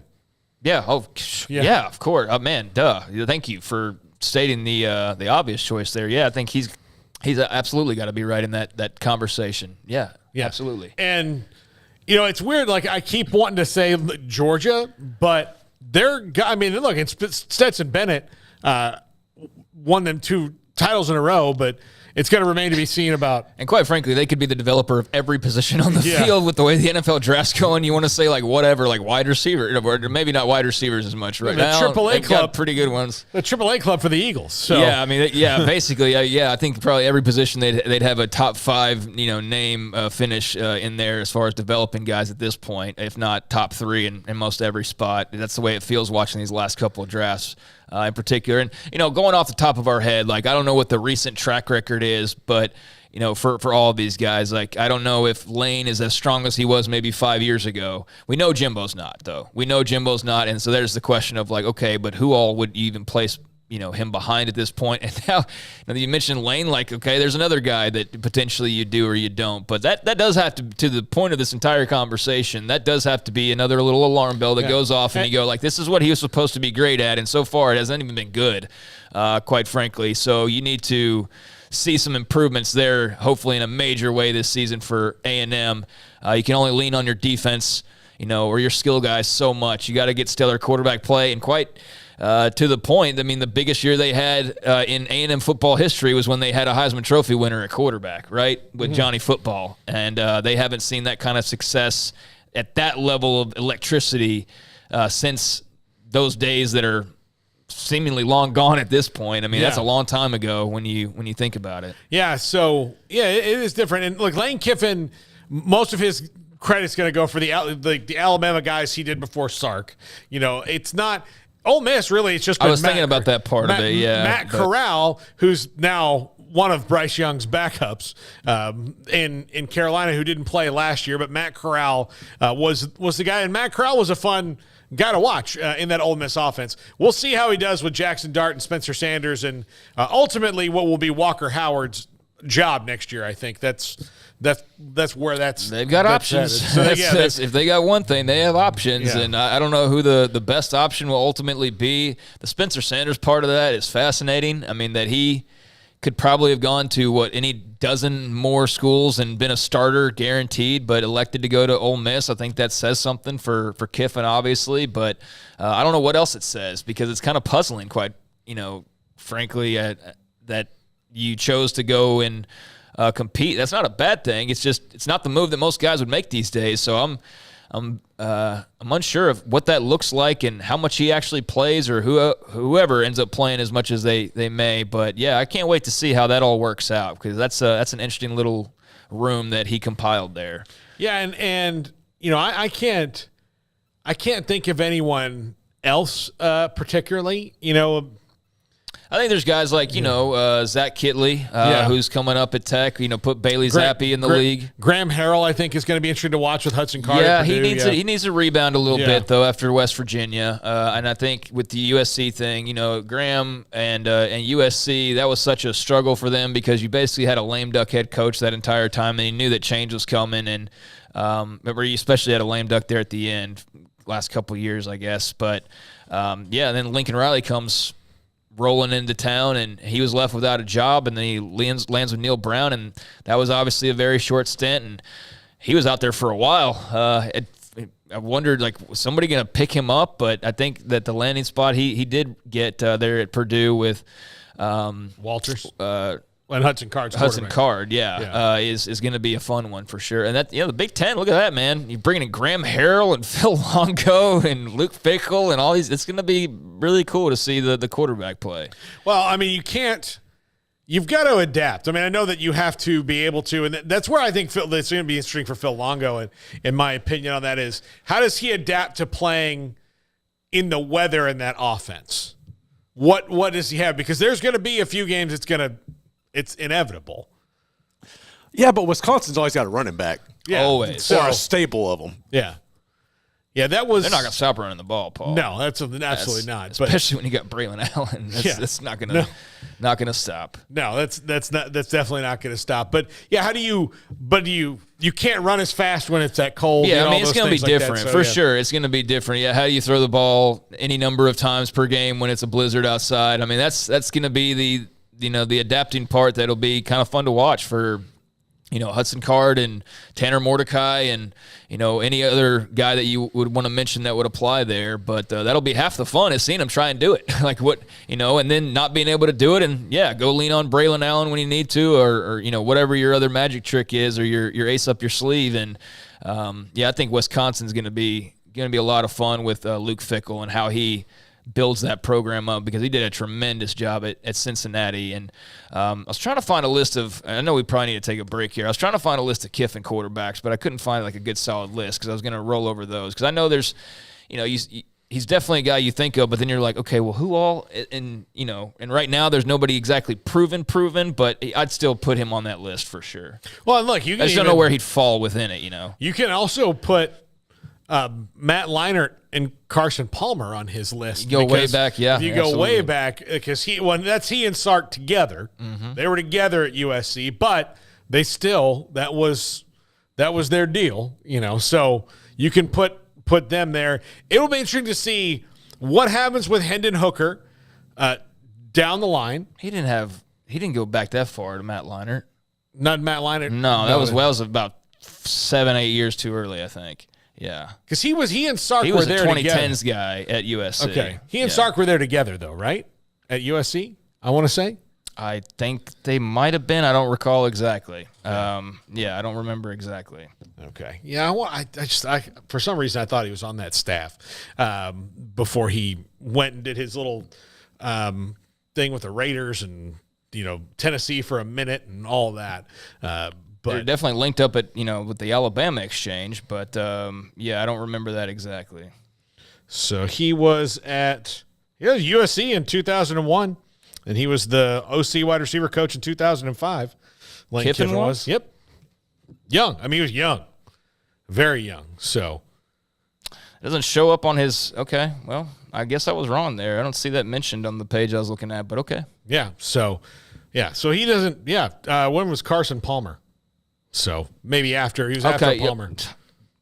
All right, man, I'm looking at the wrong stupid – okay, yeah, he absolutely was there. My bad. I was looking at something that was entirely different than what I should have been looking at. So, yeah, he was absolutely there in the early 2000s. I don't know why I saw otherwise, but, yeah, he would have been with Leinart, so – Good on you. Yeah, so there we go. When we come back, we will do our PGA Championship picks with Rob Bolton. Smokey has texted he is bowed out of the PGA because I beat him so badly in the Masters. Rob Bolton next from PGATour.com. We'll make our picks with no Smokey, so this is going to be interesting. This is 365 Sports. Cars priced right both day and night. Average your car in Texas. Trucks built for you, red, white, and blue. Average your car in Texas. Cars that zoom with lots of room. Average your car in Texas. Count on us, a dealer to trust. Average your car in Waco, Texas. Shorty's Pizza Shack at 12th and Bagby is a homegrown, locally owned pizza place that's out of this world. Everything from the dough, the sauce, the sausage topping is made fresh in-house. Not to mention the amazing pizza pillows, the chicken wings are to die for. Try the Sikkim sauce, chili cheese fries or tots, plus great specials on food and drink every single day. Shorty's is also the perfect spot to watch the game with your friends. Shorty's Pizza Shack at 12th and Bagby. Tell them Paul sent you by.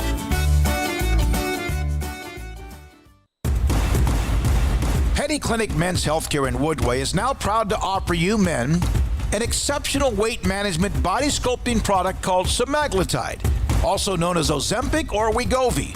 Semaglutide is an FDA-approved weight management medication.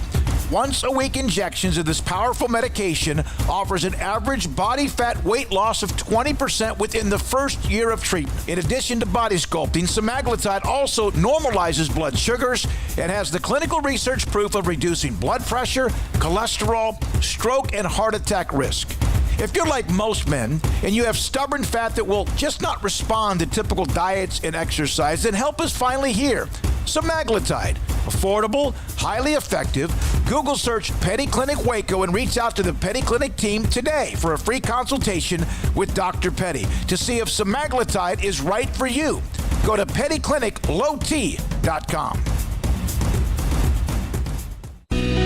Let Camille Johnson Realtors guide you seamlessly through the process of buying your dream home or selling your current one. Commercial, farm and ranch, or residential, Camille Johnson Realtors can smoothly and successfully lead you through any transaction. With a team of 28 experienced agents who are excited about serving you, Camille Johnson Realtors services the entire greater Waco area. If you're in the market to buy or sell, contact Camille Johnson Realtors, 104 Midway Center in Woodway, or find them online at www.camillejohnson.com. Camille Johnson Realtors, elegant, charming, warm. Welcome home.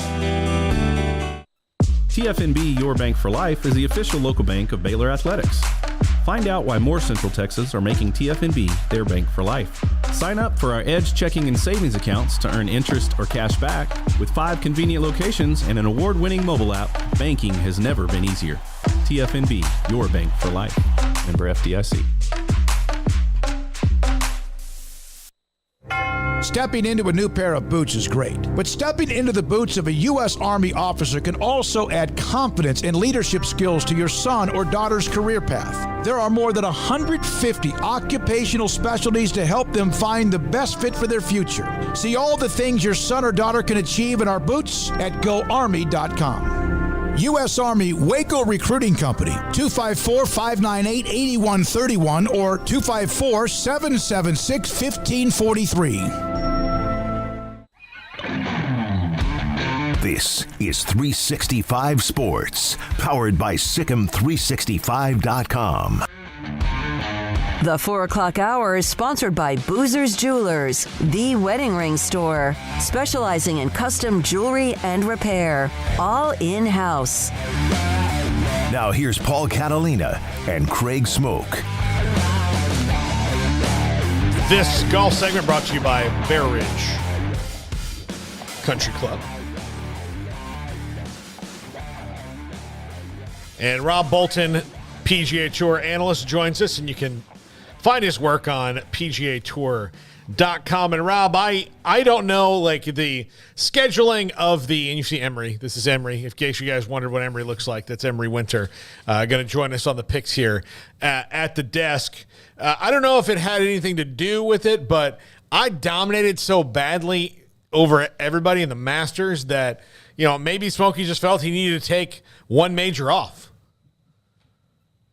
That's exactly my thought when I just learned that he's bowed out for the day, as you said, obviously for an incredibly good cause. But yeah, I actually thought about giving him the wrong phone number today because, yeah, you throttled us with the Masters, man. And I'm tired of losing to you. So yeah. This is, and in fact, I'm in a bit of a drought. So I'm really looking forward to this today. Yeah. Back to back for me. I'm feeling pretty good. So, Rob, this is interesting heading into the PGA.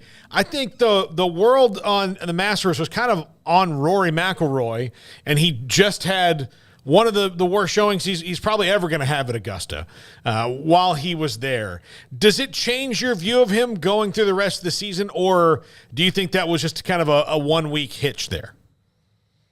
What's amazing is anyone who's following the sport, if you look at the period of time since then, a lot has changed in his life, in his career even, because he sat out the RBC Heritage. It was a designated event after being so vocal about how important the designated events are to him and to the PGA Tour, and then to take the hit, it gives you a little bit of a peek behind the curtain of where his mindset got to.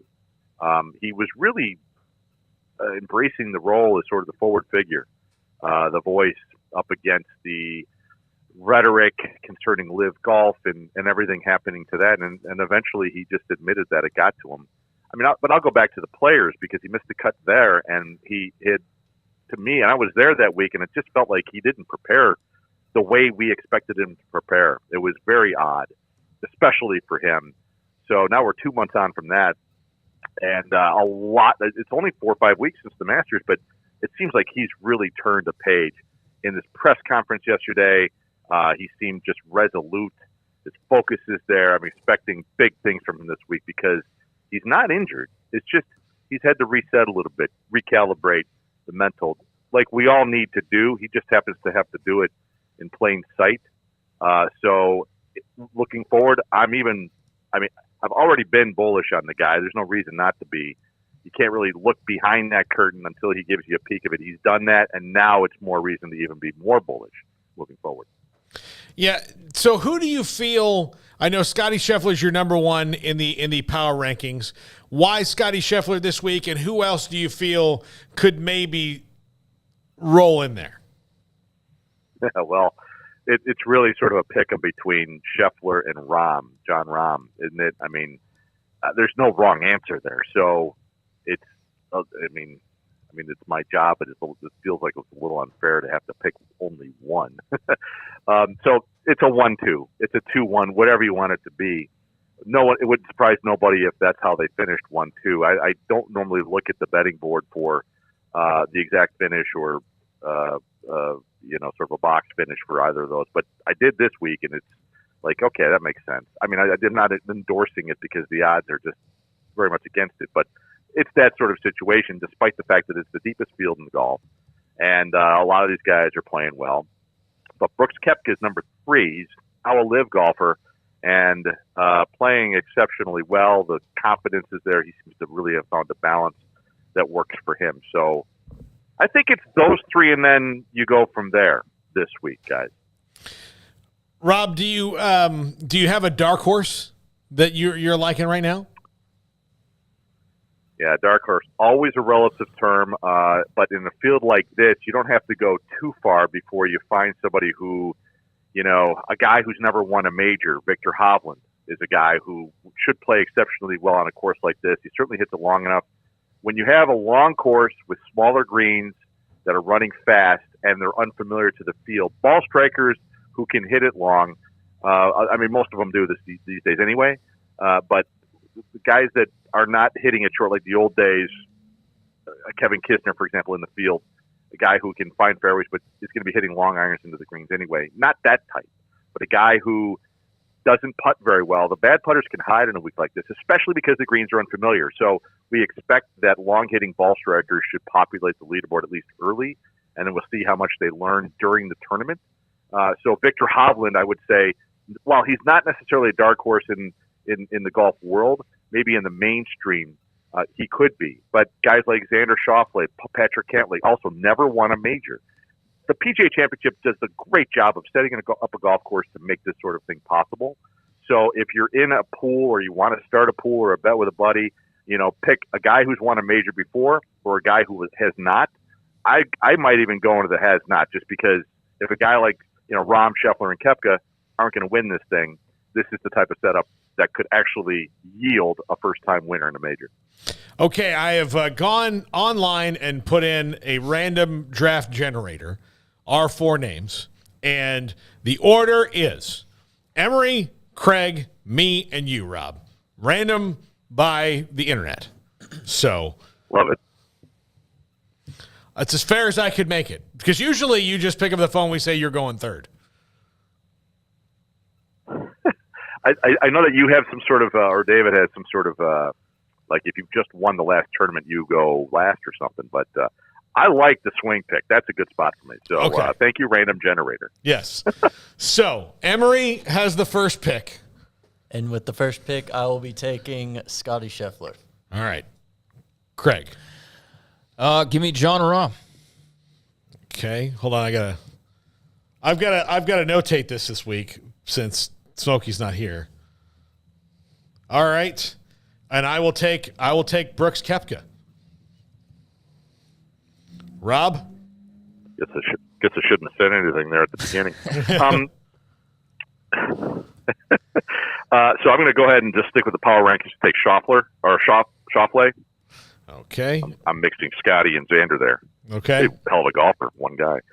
And then because we just talked, you opened the show or my segment with about Rory. I'm gonna go down to number 9 there. I just love what I heard yesterday. I wrote the power rankings before what I heard Rory talk about. I would have lifted him higher in the power rankings had he spoken before that. So I'm going to go McIlroy in the swing here. I will take, and I always like to take him because he's one of my favorites to watch, but Tony Finau. All right, Craig? Ooh, man. Tony Finau is who you just went with there?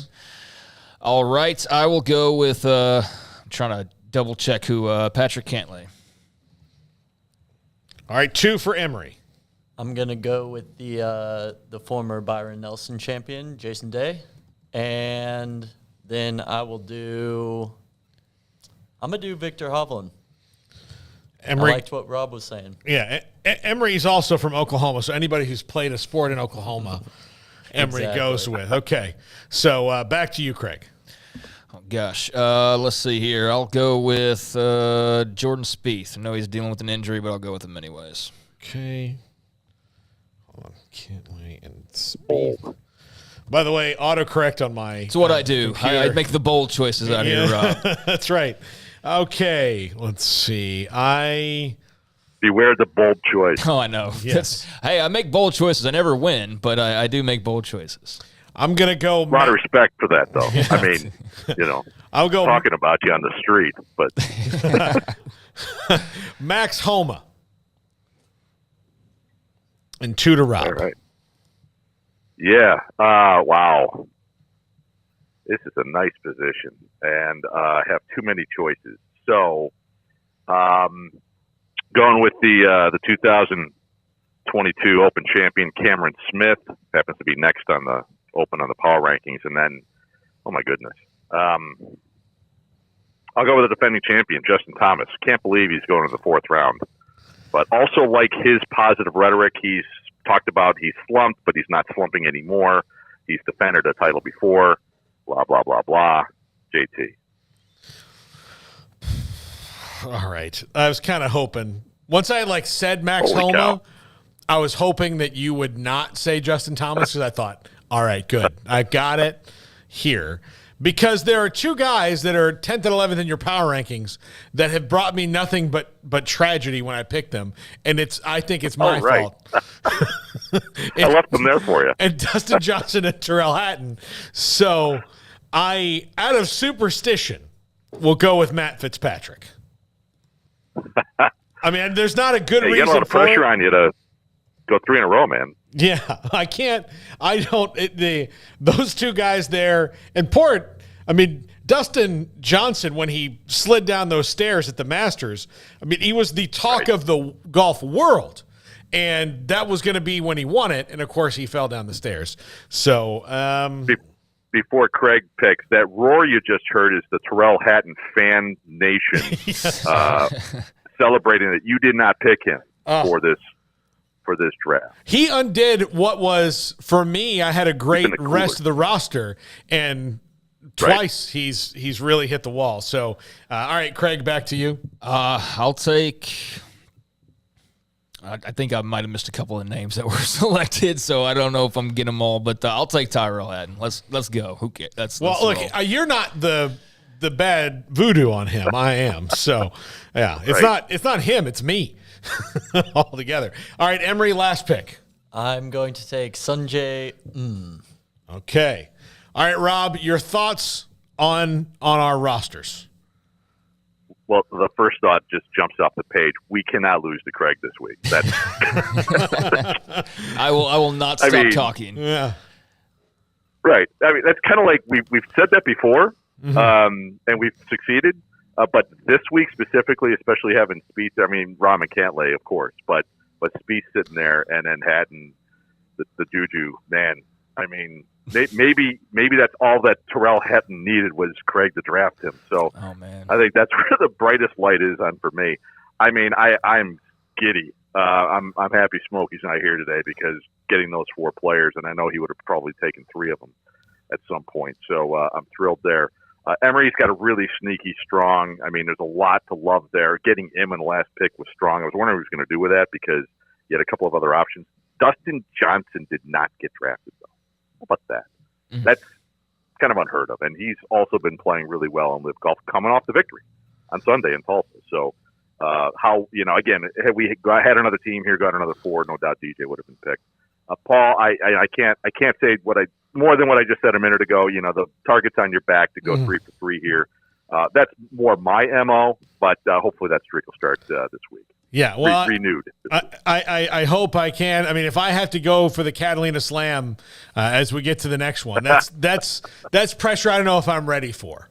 I don't know if I can do it. Well, it's not quite trending on Twitter, but you get one more. It just might be, man. Yeah, it might be. Well, Rob, thanks a lot. I will send you this list, and I'll send you the link to the segment as well for Twitter later on. Rob Bolton, PGAtour.com. Look, if you are in any kind of fantasy golf league, it's unbelievable. Rob, I'll do another draft tonight with my friends after the banquet's over, and my fortunes have changed since you've come into my life. So I've won several times. Wow. So yes, it was. I haven't even heard that kind of rhetoric from my own wife. So I'm really impressed. Thank you very much, man. Yes. So following along, and that one goes even way deeper, and there's more people in it. So I've got to. Yeah. I go into the sleeper picks and everything, and then if it ever runs dry, if we've run out of guys that you've got in those lists, that's usually when I get in trouble. But I have the 3rd pick tonight, so we'll see how that goes. Well, as long as I keep hearing from you for these segments, I know things are going well outside the ropes for you after the show, after the banquet and all that. Good deal. All right. Thanks, Rob. Appreciate it. Rob Bolton, PGAtour.com. Follow him on Twitter as well. He's fantastic. Love having Rob on the show when we get him. So, Emery, you feeling confident? Oh, yeah. I feel good about my team. Yeah. Have you won one yet? No. What is this for you? I've only done 3, though. This is your 3rd? Yeah. Okay, this is your 3rd. So, Craig won once. Did I? Yeah. I don't even remember. Yeah. I don't remember, and hopefully nobody's following along with my picks because it's basically like if I did just pop to you guys like a pro wrestling draft, and I'd have the inner inner lane here because I would have had all the knowledge. I am not a huge golf fan, but I do have fun with this, so we'll see where it takes me this time around. But yeah, I think I may have won once, and that's cool. But I think Emery's definitely going to get there the more he plays because he's a big golf guy, so he knows what he's talking about. Look at the shirt he has on right now. For crying out loud. He's got the golf shirt, everything. The part today. Yeah, he did. He was ready. All right, when we come back, some ACC scuttlebutt, Craig. Yeah, there's some ACC scuttlebutt. Ross Dellinger with some more stuff. I don't think it changes the something's happening like right this very moment thing, but it does maybe put a little bit more of a look on the long term. And also, how about a Big 12 basketball coach interviewing for an NBA job? That's next here on 365 Sports. Automatic Chef Canteen is a full-service micro-market vending and office coffee provider with state-of-the-art vending equipment, a wide variety of products, and offering custom-fitted micro-market vending office coffee solutions for your employee break room. You want a full break room solution and a workplace oasis? Well, Automatic Chef Canteen, locally owned and operated for over 50 years in Central Texas, also includes in-house mechanics on call 24/7 for fast, reliable service and maintenance. Automatic Chef Canteen, 6900 Imperial Drive in Waco, or online at automaticchefcanteen.com. Don Humidor, your home with a 48-foot walk-in humidor with the elite cigar brands from around the world, including the #1 cigar of the year, Aging Room Cuatro Nicaragua. Plus, they have the great brands like Macanudo and Artur Fuente, Rocky Patel, Aston, and so much more. CBD, great for sore muscles, aches and pains, sleep, Vita Dreams, and anxiety, mild depression, general health and wellness. Their staff very knowledgeable on the subject. If anyone is curious about CBD, ask Carol and Ashley. Don Humidor in the Townwood Shopping Center off Valley Mills in Waco.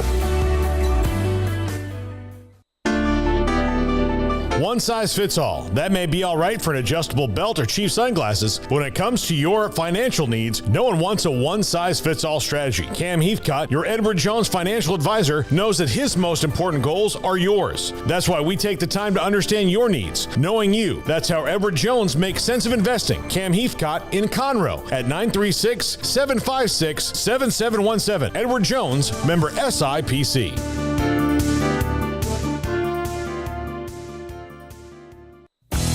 Three Nations Brewing Company has 16 different beers on draft with a new beer every Friday. It also offers 2 air-conditioned tap rooms, a large indoor beer hall, a second-floor mezzanine offering a great overview of the brewing company and equipment, and patio where you can relax under the shade. Plus, you can now experience the new Three Nations Beer Garden Grill on our shaded patio. Grab a cold beer and enjoy a bite from our freshly prepared and delicious menu. Street tacos, quesadillas, freshly cooked burgers and dogs, and veggie burgers too. Nachos and so much more, all prepared and cooked on site. So come visit the award-winning Three Nations Brewing Company on East Vandergrift off I-35 in Carrollton.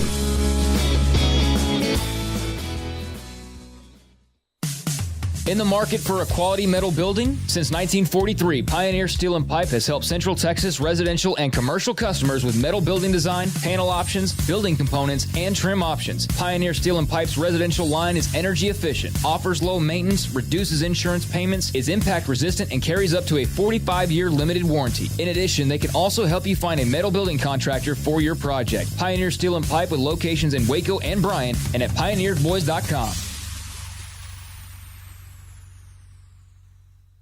Boozers is the wedding ring store and more. If you're ready to get engaged or already married and want to upgrade your wife's ring for a special anniversary, Boozers is the place to go. With the largest selection of premier quality diamond engagement rings and wedding rings in Central Texas. They have 7 cases with over 300 styles of rings from top designers like Natalie Kay. Choose from yellow, white, or rose gold, plus beautiful top quality loose diamonds. With an in-house jewelry, they can also custom make anything you want. Bring in a picture or drawing and let Boozers create your one-of-a-kind pendant or ring. They can even use some of your old gold and diamond jewelry to create something new. At Boozers, you'll find a great selection of quality timepieces, and Boozers is the place for expert watch maintenance and repairs too. They specialize in expert Rolex watch repair for fine jewelry, watches, custom work, and more. Go to Boozers on Valley Mills and Lake Air Drive in Waco. Boozers, the wedding ring store and more. This is 365 Sports. Want more updates during the day? Follow 365 Sports YT on Twitter. Welcome back to 365 Sports. We teased a couple of things. We'll get into some more ACC scuttlebutt, and I think that's basically what you can call it. And, but, Craig, a Big 12 coach was reportedly interviewing for an NBA job, but has that story already run its course? Potentially. It looks like it may have. And I don't know what the trend is here lately with putting out stories and then like an hour later they're already different than they were.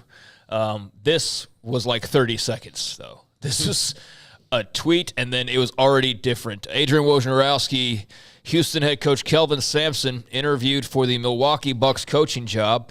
And that on the surface, very interesting. As you can see, there's in the last 15 minutes or so that was put out there. But our buddy Joseph Duarte of the Houston Chronicle sent a text message, or I guess received whatever the exchange was, said in a text message to the Houston Chronicle, Kelvin Sampson says, can't wait to compete in Big 12 next season. Go Cougs. So he already got a response 15 minutes after that story dropped that Sampson was interviewing for the Milwaukee job, and Sampson saying go Big 12, or, can't wait to be in the Big 12 and go Cougs. Duarte also added that a source characterized the visit that Sampson had with the Bucks. So that we do, not to doubt Woj reporting or anything, but we do know that part of it absolutely was true.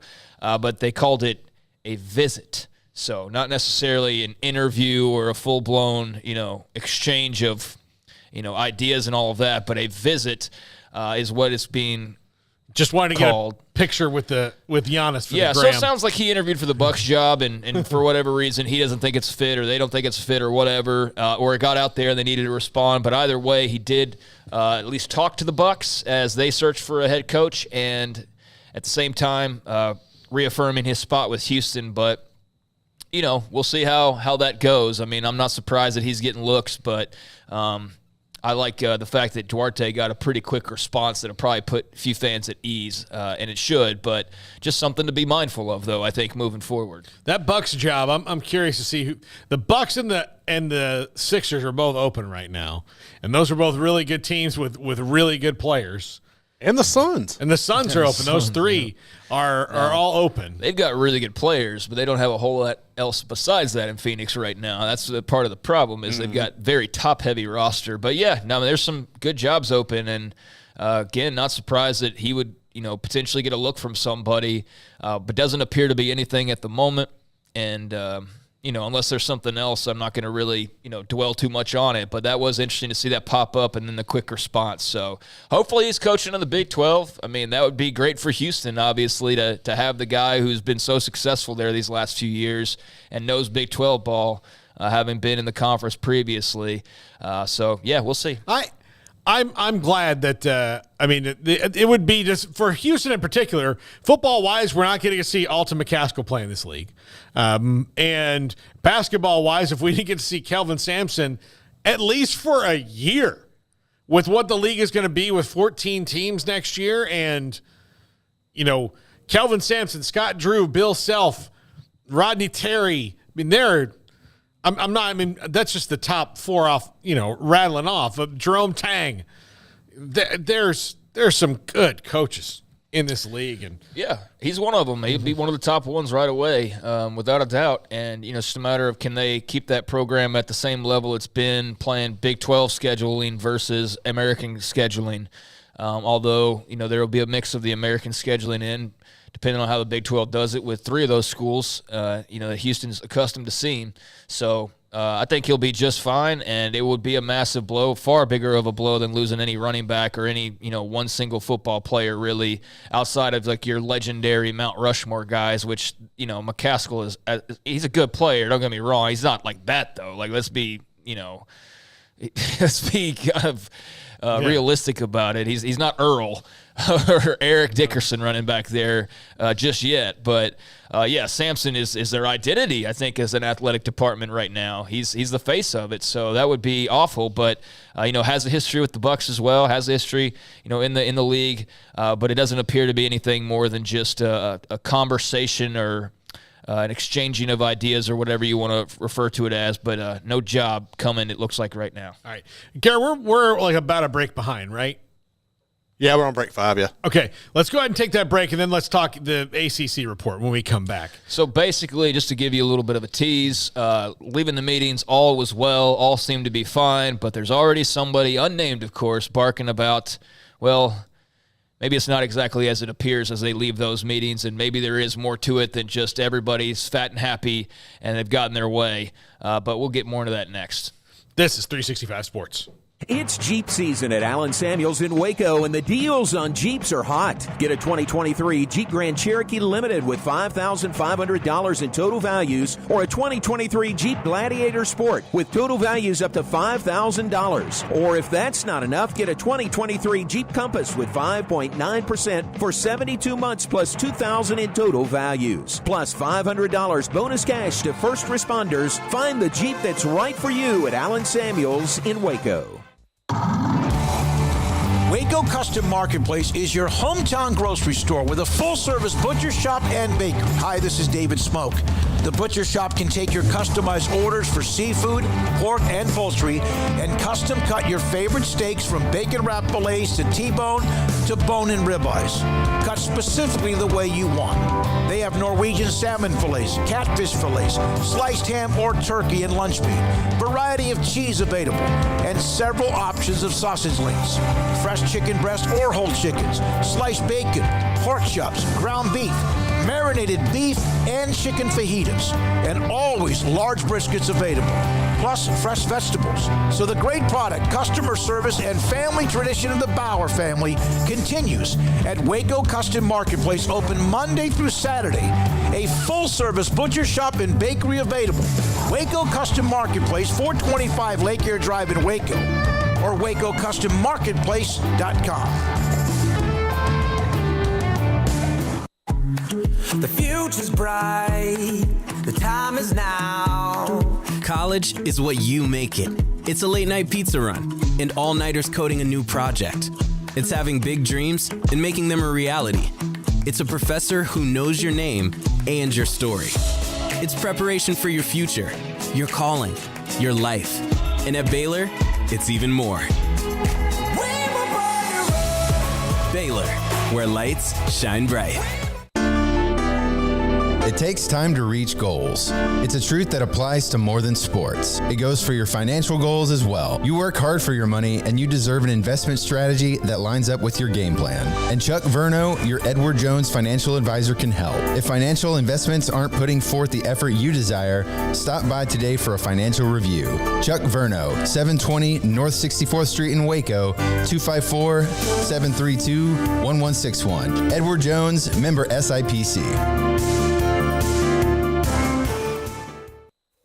Stepping into the boots of a U.S. Army officer can add confidence and leadership skills to your son or daughter's career path. See all the things they can achieve in our boots at GoArmy.com. U.S. Army Waco Recruiting Company, 254-598-8131 or 254-776-1543.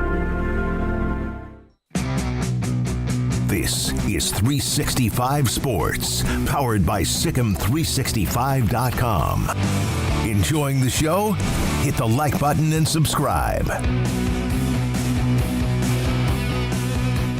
Welcome back, 365 Sports in the 5 o'clock hour. John Machota of The Athletics, Hawks Cowboys. Craig, I've already gotten a text from John today, but it had nothing to do with the Cowboys. Oh, Keon Coleman. That's right. Keon Coleman.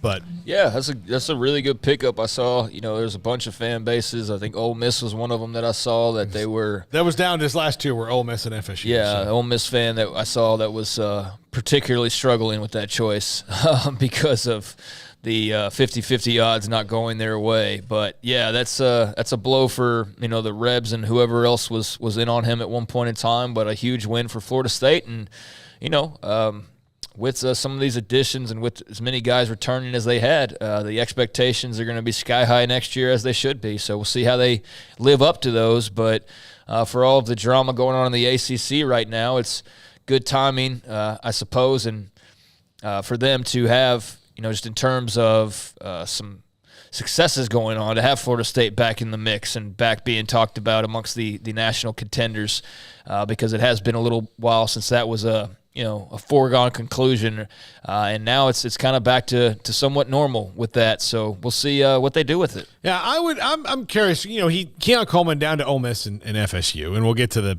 ACC news in a second. That's one of the reasons I want to see more clarity with NIL, because I would just love to be able to know that when you're a transfer receiver and you're in the portal, I would love for guys to be comfortable enough and it be above board enough to be like, look, here's what I decided. Here's why I decided it. And here's what it came down to. This was the Ole Miss collective's offer. This was the FSU collective's offer. I prefer this quarterback over that quarterback. I like both places, but this is where I went. Like an adult? Yeah. I mean, that would be nice. No, that's asking too much of these people, right? These young men and women to have to explain their decisions or really, answer for anything. I just find the whole secrecy and shadowiness of it all to be a little weird, and I don't quite understand if it's all on the up and up. And I've said this before, of why we need to tiptoe around it so much. That's the part that doesn't make any sense to me. I don't need to know your IRS return. I don't care about that. I don't want to count another man's money. It's not even about really knowing, oh my gosh, he's making $5 million. But when you are in basically a war of recruiting where we know that there's money being tossed around or NIL being talked about or where that, it would be nice to have some context on what exactly we're talking about. And I don't see why it should be that big of a deal if you're, let's just say, Spencer Sanders, which I know he was not the most highly heralded, pickup in the transfer portal. Clearly, he's not even the starter at Ole Miss right now. But if you were just Spencer Sanders and you jumped in the portal, I think it'd be interesting to know why he picked Ole Miss outside of the generic recruiting, commitment story of like, I like the coach, and the people, really, and we know. I felt home here. Yeah, it's what everybody says about every decision, basically. But like, if money's so free flowing and like it's not that big of a deal, and I don't think that it is. I mean, you don't have to tell us like to the dollar amount, but it would be interesting to know like, hey, I picked Ole Miss because they offered this and that versus Tennessee who offered this and that, and it's like free agency. I see like where it's said sometimes. This is very random tweets you come across or something, but as though money's never talked about in the NFL. It's like, well, they have a structure, you see. There's a pay structure, so we don't get hung up on what a rookie is making because we already kind of know what they're going to be making. But guess what does get reported on? The signing bonus, the amount of guaranteed money, the things that are flexible, that is talked about. That is talked about, and it plays into their cap, and it plays into what they can do. It plays into things, right? So there's no salary cap in college football, so it doesn't really – you can just, spend a limitless amount of money. But to act like it's not a part of the game – or anyway a part of the strategy, or, hey, you just know, like, this team's more of the Yankees and this team's more of this, and this is what they're both dealing with. I don't know why we're like, oh, we can't talk about that. And it's weird because it was something that was not allowed for so long, but clearly should have been. Right, yeah. So, because it's now legal, you can talk about it. It feels like people who were probably having gin the day after Prohibition felt like, ooh, Prohibition's over. Can I still have trying this to hide without, it? It's like, why are you like just worried hey, about you're it? drinking gin, cool, man. Yeah, maybe this is why I can relate it to when I went to my 10-year high school reunion. This is my 10-year, not the 20-year one. This is the first one I went to. They had the it was raining, so they couldn't do the event they wanted to do outside, so they had to move us all into the library, and they were serving me beer in my high school library, and I was 28 years old, but the first person I saw was the dean of my high school, Father Hugh, walk in, and I put the beer like on the table when he walked in. So that's kind of how people are. They don't realize it's not like, and it didn't occur to me that, the high school librarian was the person who handed me that beer. I just saw Father Hugh and didn't want to get into detention all of a sudden. I think that's kind of how people feel about this, but look, it's out in the open. Yeah. Like, it's fine now. You can't chastise people for it. Go ahead, Garrett.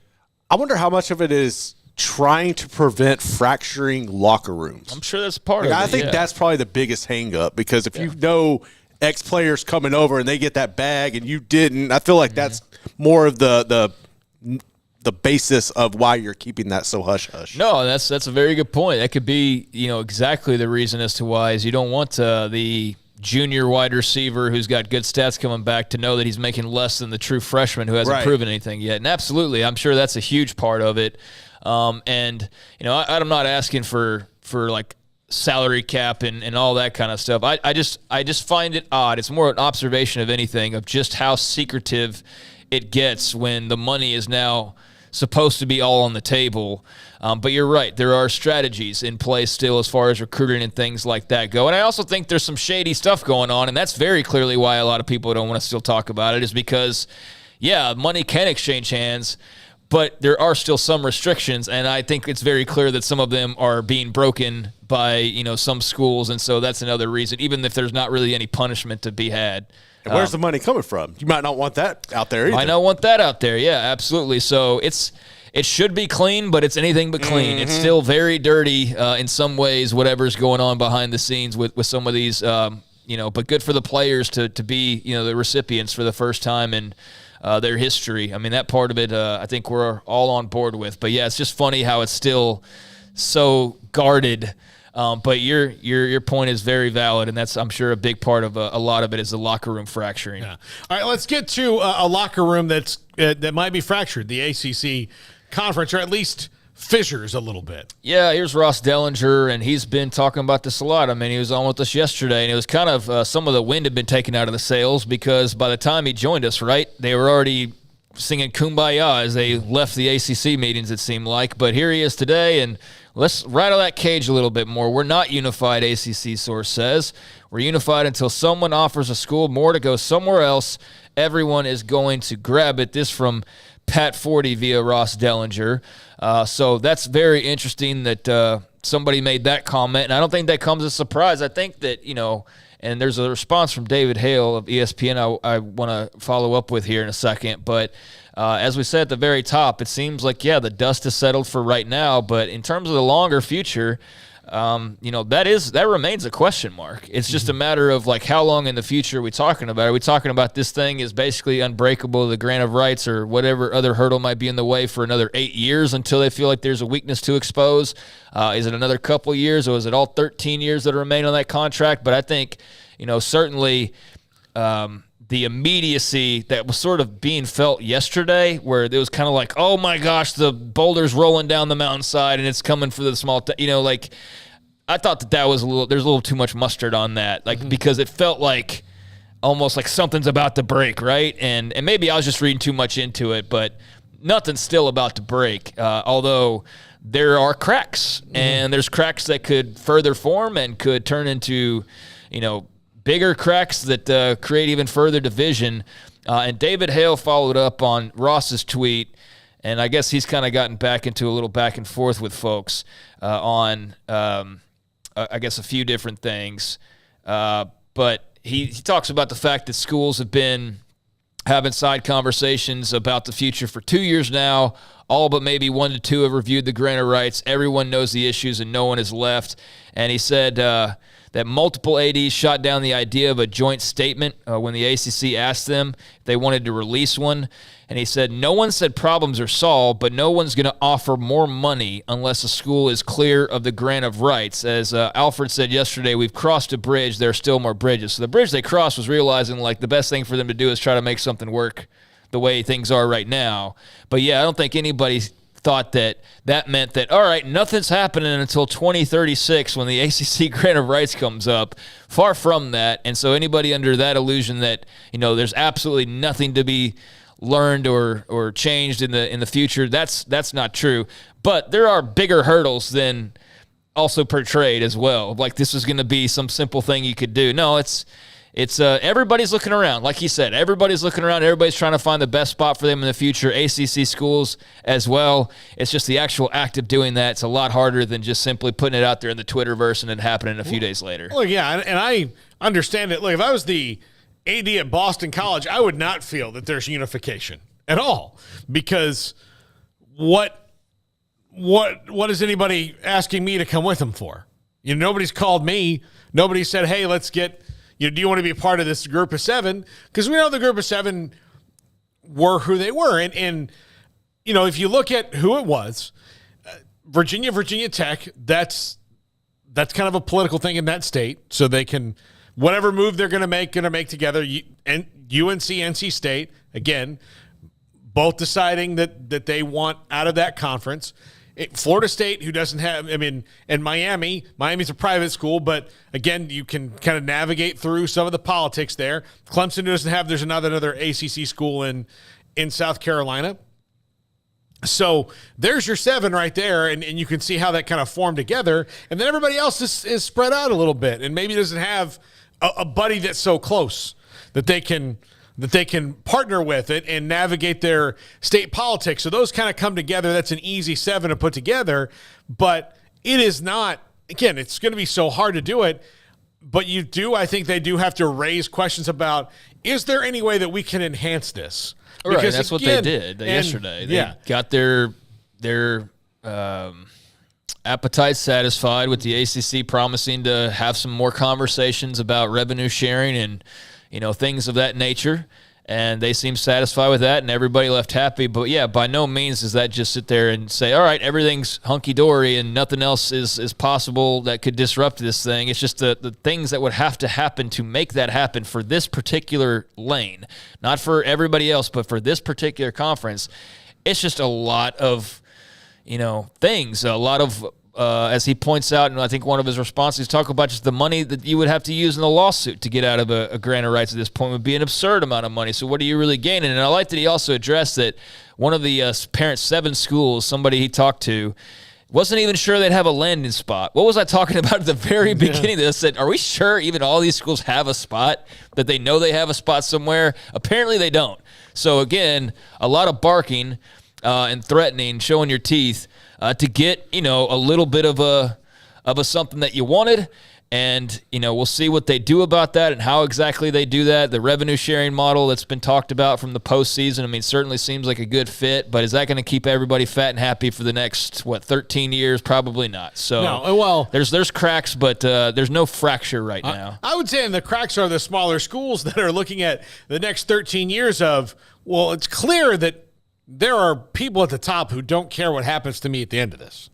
Oh, dude, if we're sitting here thinking that anybody does, you're just a fool. I don't know how you're in your position that you're in. But now you know it, and right. you have to sit here for more than a decade wondering, how do I get to this point? But you may not ever, it's not realistic.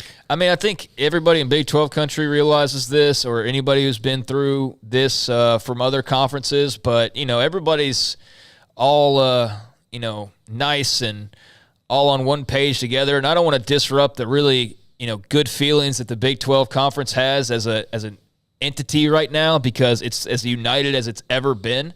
It's, not sitting there with a ton of top blue blood programs like it once had, but, for what they lost there, they've gained in, whatever value you want to apply to just having some calm waters. But I think we'd be lying to the audience, which we never do, to say that there wasn't some conversations going on. And, yeah, if somebody had been told, like a K-State or a Baylor or a Texas Tech, that they got a spot in one of these conferences, that they're secure and it's in the SEC or the Big 10, guess what? Big 12 isn't sitting here like it is right now. Mm-hmm.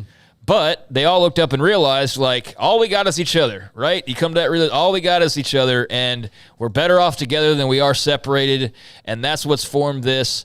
But absolutely, all the ones talking about how everybody's so great now, they were all making phone calls. Mac Rose was making phone calls, I'm sure. Kirby Hocutt was making phone calls, I'm sure. Name an AD in the Big 12. They were making phone calls, and had they been told, something other than what they were told ultimately, maybe we're not covering the Big 12 anymore. We're covering whatever that broke into along with the others that are still around. But instead, it was a matter of not having legitimate landing spots, amongst other things, that, basically forced them into the situation. But it's turned out great. It's turned out well. But, yeah, absolutely, everybody's looking out for their best interest at the end of the day. And if you're not doing that as Florida State's athletic director or president or Miami's or whoever's, then, I like tradition, but I do think that being realistic that you've got to do what's best for you and your school. That's what your job is. It's not to save Duke and North Carolina football and make sure they're on equal plane with you. It's to do what's best for FSU or whoever that is. And so that's what they're all doing. That's what they were doing, and they got a satisfactory enough answer to keep them all doing that together. But there will undoubtedly continue to be little side conversations. Just, how much we're public to any of that will be few and far between. Yeah, and look, Florida State and Clemson are not going to let everybody forget every year that they're getting the ratings. That's going to keep coming up and keep coming up and keep coming up. Because guess what happened? It happened in the Big 12 a lot. It happened in the Big 12 a lot. You're going to keep on. And then the rest of the league is going to feel whatever way they're going to feel about something until whenever they can do something about it. But, you've got, $500 million, and it's not $500 million total. If Florida State and Clemson just left alone, they're going to have to owe $500 million per school to get out of it because of how long. It's not on board right. Like, let's say, it's not happening right now. It's absolutely nothing's going to happen right now. But down the line, if things continue on the current trajectory and the money gaps and all that, absolutely. Like, there is they've got the twigs that they put together, but there's no match, there's no lighter, there's none of that right now. It appears it's all just everybody looking out for their own best interest and doing so before it's too late to do so. And I think that's what everybody would do in that same situation. But, whether or not somebody ends up pouring some lighter fluid on it or not, that'll take another act of which we're not sure what that would even be at this point. And for it to be any of these schools doing that act, it would take, quite a bit on their part, which is kind of hard to believe right now that any of them would be able to deal with the lawsuits, the financial penalties and the things that would come with that. So, it's just doing what you got to do for your own best interest, as they will all continue to do moving forward, whether it's, a decision next week or it's a decision 10 years down the line. Yeah. Kim Coulter says, Paul, good thing FSU's getting the ratings because they damn sure ain't getting the wins. They're 11 they were 11-3 last year, I was though. thinking the same thing until last year. I mean, they're 11-3. And look, it says something about a brand. Oklahoma gets ratings, and they didn't have a good year last year. Texas keeps getting ratings, and they've been crap for a decade. It's not about that. Like, it doesn't make sense, but it's not about that. And so when the TV deals are happening. But it is about that when it comes to revenue sharing. If it's about wins, though, it is now. You gotta win. It is now. Yes, it is now. And that's how they set it up, because they know that, they're more likely to be in that, or they believe that they are. But the bottom line is that when you're talking about conference realignment and what they're trying to do, everybody thinking about the last wave of it where Rutgers and Maryland came into the Big Ten because that was the New York and D.C. market. That's not what they're trying to do now. They're trying to create compelling television shows. So what are compelling television shows when it comes to broadcast is brand names. That's why the SEC is what it is, because you've got brand names all over it. So that's what they're trying to create. So, because they've had 5 bad years in a row, it's been bad, but during those 5 bad years, they were still drawing $3 million. So they know they have cachet, and it's that way for a lot of schools. USC was still getting ratings, and they were bad. Doesn't make sense, but that's how it is. The Cowboys get ratings in the NFL all the time, no matter how good they are. What were UCLA's ratings? I'm not sure. UCLA was the, that so was kind of it depends, but I know what you're saying. Like, if you're blue blood and you got a big fan base and a lot of alums and a lot of money and tradition and history, it matters less winning and losing. It doesn't not matter at all, but it matters far less, because even if you suck, you're still going to have 5 million people for a big game tuning in to watch you, if not, more than that, given whatever school you want to throw out there. But you're right, Kim. I thought the same thing. But, it doesn't matter as much. Like, when people bring up, well, TCU's been really good here lately, but like, they're also very small, and they, this and that. So winning matters, but it doesn't matter sometimes as much as the winning that you did in previous decades and the history that you established then. But I will maintain that the only way to feel good about your position or your lot, whoever you are, is to freaking win. If you are TCU or you are Baylor or Oklahoma State or any other number of schools, the best answer to all of this, especially when you don't think that you really have a cemented landing spot that's all that stable, is just go win a bunch of freaking games and win some titles, and then you'll put yourself in the best position. Your fan base will grow. Your merchandise will grow. Your attendance will grow. Winning solves a lot of things. It doesn't necessarily mean you'll get an SEC invite one day, which will be in a hell of a lot better position than if you were who you are and you're going 6-6 every year. Yeah. Okay, couple of questions. Okay. From RH5, is there enough millionaire donors at both schools to start pooling the money together to try and get out in the next 5 to 6 years? If you're talking about $500 million, then no, because that's $500 million that's just going to the ACC. If you're talking about $500 million that's going to go into FSU or into Clemson or into North Carolina, then yeah, I mean they raise that money all the time because that's building a new stadium, that's building a new facility, that's building this, that's going to NIL. But if you're talking about taking that money out just to get out of the league, that means that's money that they can't pay into the NIL collectives. That's money they can't set it on fire. Yeah, they're just setting it on fire. So that's just money that's going to the ACC for getting out. It doesn't go back into the university at all. And this isn't exactly like OU, Texas, like it's been pointed out, or USC, UCLA, where you're at the end of a contract or you got, a year remaining like OU and Texas did where you can kind of settle on a figure eventually. This is a decade plus of that on an already bad deal for the schools. I mean, it's, as you bring it up to modern day, like great at the time, still secure today, but nowhere near what it probably should be or will be, in another 10 years. And so that's why it's just an archaic deal at this point compared to the schools around them, which has created this whole mess to begin with, was the SEC's new deal and the Big Ten's new deal and NIL also then coming into play. But yeah, I mean, like at least with OU and Texas, okay, if you spent like $25 million or $50 million or whatever it is, you're not going to get that back right away, but you'll get that back a lot quicker than whatever the hundreds of millions of, I don't care who you are. I don't care if Stanford or Harvard or whoever. They're not going to just write a check like that for any reason. So yeah, they're definitely not going to do that in Tallahassee or, Chapel Hill or wherever else. Yeah, because it's not ever coming back to you. There's not a benefit to that. Okay, Barry Crawford. If Notre Dame joined the ACC, would that open up the contract? And more importantly, wouldn't that add a ton of value that could spike the contract? If Notre Dame had done that, they wouldn't be in this position in the first place. that wouldn't be an issue. Notre Dame's never going to do that. I'm going to say never. Probably never going to do that. Until there are rules that change that force them to be in a conference, they're not going to. They have as much power by themselves as all the other conferences do together.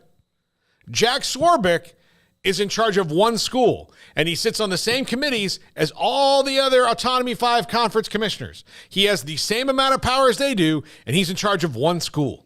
And he's going to get a renegotiated TV deal where they're going to get a big bump in money as it comes up. We talked about that. Some of the figures that they're asking for are really high, and then they don't have to share it with anybody for football. That's it. It all just comes to them every year, consistent, and they get to keep their autonomy and they get to keep making all that stuff. So they're not doing it until there's a rule written in blood that says you must be in a conference to compete in the college football playoff.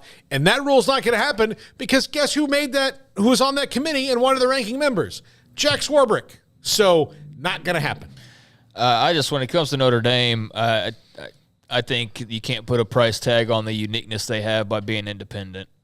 I think that you go and you join a conference that you just settle in like a lot of other people, and you'll still be the Catholic school with, the hundreds of, thousands of followers each Saturday, or millions, I should say, each Saturday, and millions more around the world. But there's not a price tag, in my opinion, on what being independent Notre Dame is and being, this standalone brand versus being one of 14. I don't think that they raise the profile of everybody around them. I don't think joining a conference raises their profile in any way. Are they a better off school because they're in the SEC, because they're attached to that? I don't think so. Or the Big Ten for that matter. I don't think so, because I think they're looking them eye to eye right now without being in either one of them. And to sit there and think that you'd go join something for no more prestige than you already have and for really a tighter race to get into the college football playoff than you're already experienced. It just doesn't make any sense to me. I mean, the uniqueness is what makes them unique. Or the standalone part is what makes them unique outside of just being, the big Catholic school. So I don't think you could put a price tag on the flexibility that allows them and, the ability to have their own guy in meetings with conference commissioners who are presiding over 10 to 14 to 16 schools, and he's just got the one. I mean, that's kind of power that you can't buy. No, and look, every other athletic director, he has the same job as they do, but now with more sway. And so it's something it's not gonna change again until they're absolutely made to, or the economics will dictate that. Well, that's, I think, what some people feel like was eventually going to happen was that they were not going to get anywhere near their TV deal. But I don't know. All indications from the TV people we talked to is they'll get somewhere close to that. And I don't even think there was a batting of the eye when that figure came out, whatever that was, like 70, 80 million the other day. Yeah. And I think one of the first people we had on was like, well, they'll probably get like 65. Well, shoot, 65 million out of just on your own? Okay, well, the other schools in Gainesville's making 80. Okay, I understand that, but they're also having to deal with all the politics of the conference. They're also having to rub up against these schools on a daily basis, and Notre Dame's just swimming in their own pool and making nearly the same money, not to mention, it could be well higher than that. They could get $100 million for all we know. I don't know what NBC is going to pay them, but, they're enough to be on their own and then, have the Big Ten as another entity under that umbrella. I just don't think there's a gun to their head, or really there ever will be. And if there was, then yeah, that would be interesting. But I just don't see a scenario outside of them getting completely lowballed, which doesn't seem like it's going to happen, television revenue wise. So I don't see the storm being created for that to occur. But I could be wrong. I'm not right about everything. And the reason they're going to get that money is because Notre Dame plays a good schedule every year. They're going to play good teams that are going to be good, highly rated television matchups for NBC. That's going to be some of the best rated stuff that they have all year long. That's not the NFL. Is Notre Dame versus USC when they play them, when it's not, and they might even get that game because when the Big Ten thing rolls around because of how it falls. So there are so much going on there. The way I would say compared, so if the SEC is getting 80 and Notre Dame's getting 65 to 72 or whatever it is, that fee that they're paying, it's kind of like rent when you move out of your parents' house. It sucks paying it for the first time in your life until you realize that is the fee you pay to not have to deal with your parents at their house. Not that you don't love your parents, but when you're older, you don't want to live in their house. It's annoying. You want to be on your own. That's their rent for not having parents. They are on their own. They can do what they want. They have all the sway that they want. So, yeah, it's a little bit less, but just comes right to them, and then they can walk into the meeting and go, I know that all of you guys are in favor of this, but we don't like that, and we're going to politic this. One school. That is so you just don't give that up until gun to your head and it's over. You don't do that. When we come back, John Machota of The Athletic discusses Cowboy rookie minicamp and where some of the rookies are starting to slot in and feel what he saw that first week, even though it was not the best week at all. This is 365 Sports. There are 26 letters in the alphabet, over 600,000 words in the dictionary, and just 3 of them said together can change everything. Let's order pizza. Those 3 words lead to dough made from scratch and 3 fresh signature cheeses that blanket golden crust in a heavenly melt on Marco's Pizza that'll blow your mind. So visit Marcos.com to order and stop by Marco's Pizza in Belmead, China Spring, Woodway, and in Robinson. Marco's. Pizza lovers get it.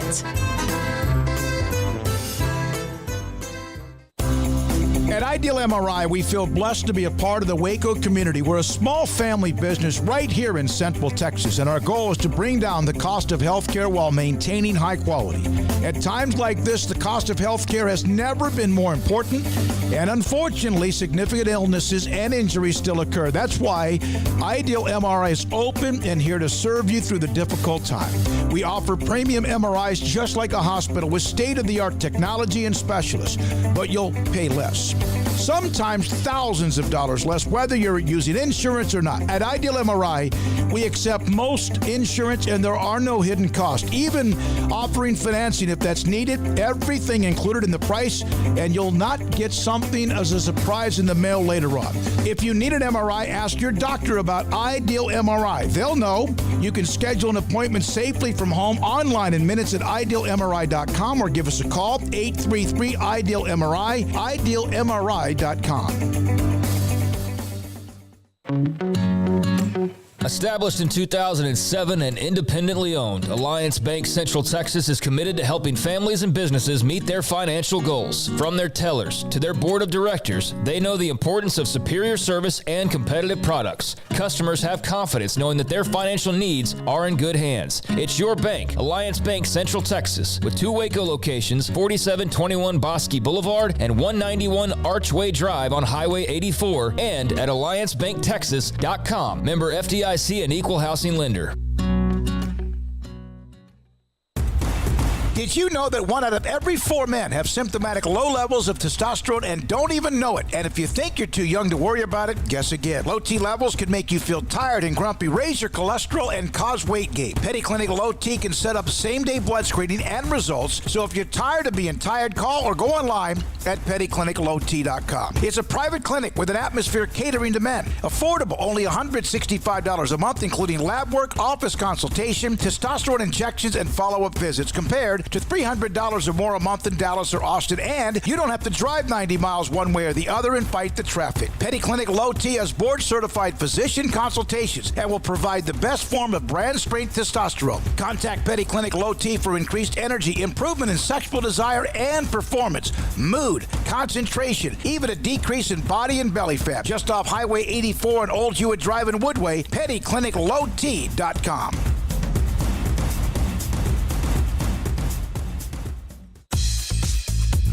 Baylor Scott & White Southwest Sports Medicine and Orthopedics, the team physicians for Baylor Athletics, diagnosing and treating all sports-related injuries, including concussions. These specialists also provide orthopedic services for athletes and non-athletes alike, whether it's knee or shoulder pain, a wrist injury, orthopedic spine care, and even an arthritis and total joint clinic. Trust the doctors Baylor Athletics trust. Baylor Scott & White Southwest Sports Medicine and Orthopedics wants to get you back in the game.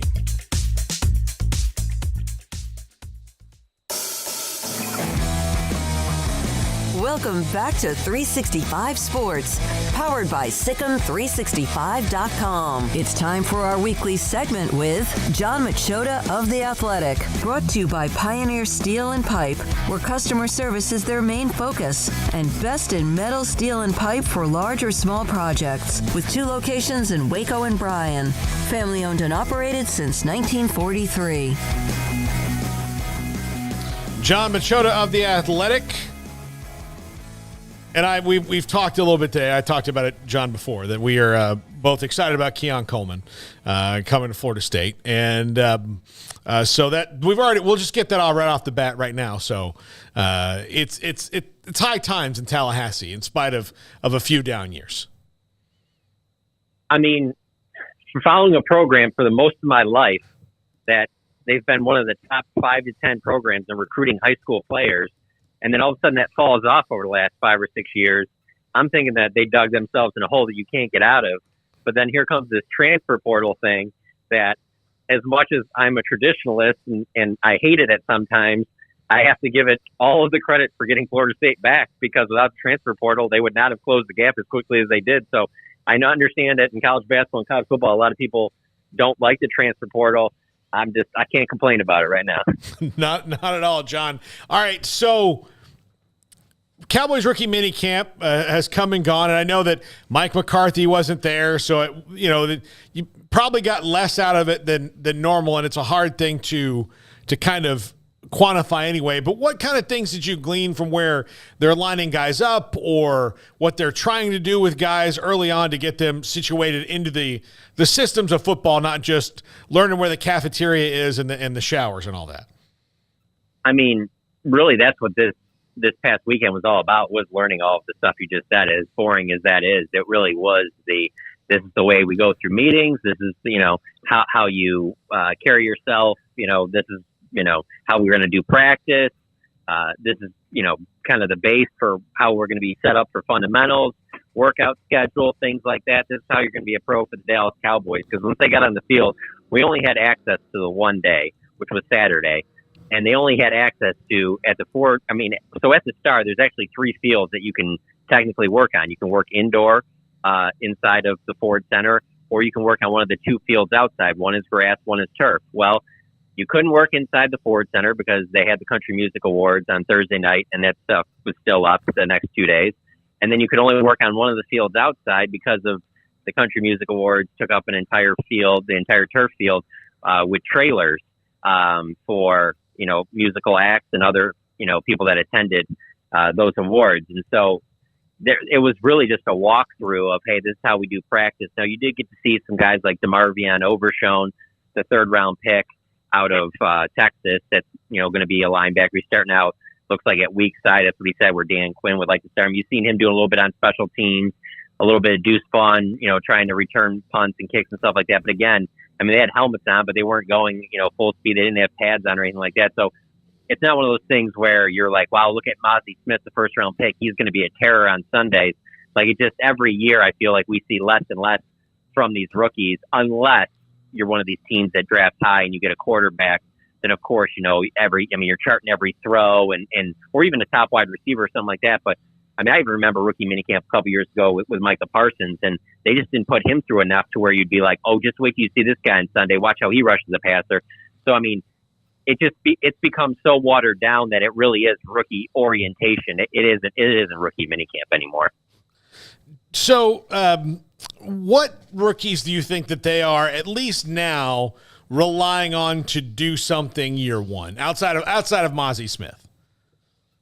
Yeah, for sure. I would say, like I mentioned, Overshone, just because I think they can use him in a bunch of different ways on defense, and linebacker is a spot where there could be snaps there. The only guys that I would say are certainly above Overshone on the depth chart right now would be Leighton Vander Esch and Damone Clark. But after that, you got Jabril Cox, but with him coming off the knee injury last year, he didn't really show that he was ready to take the next step. Maybe he will be 2 years removed.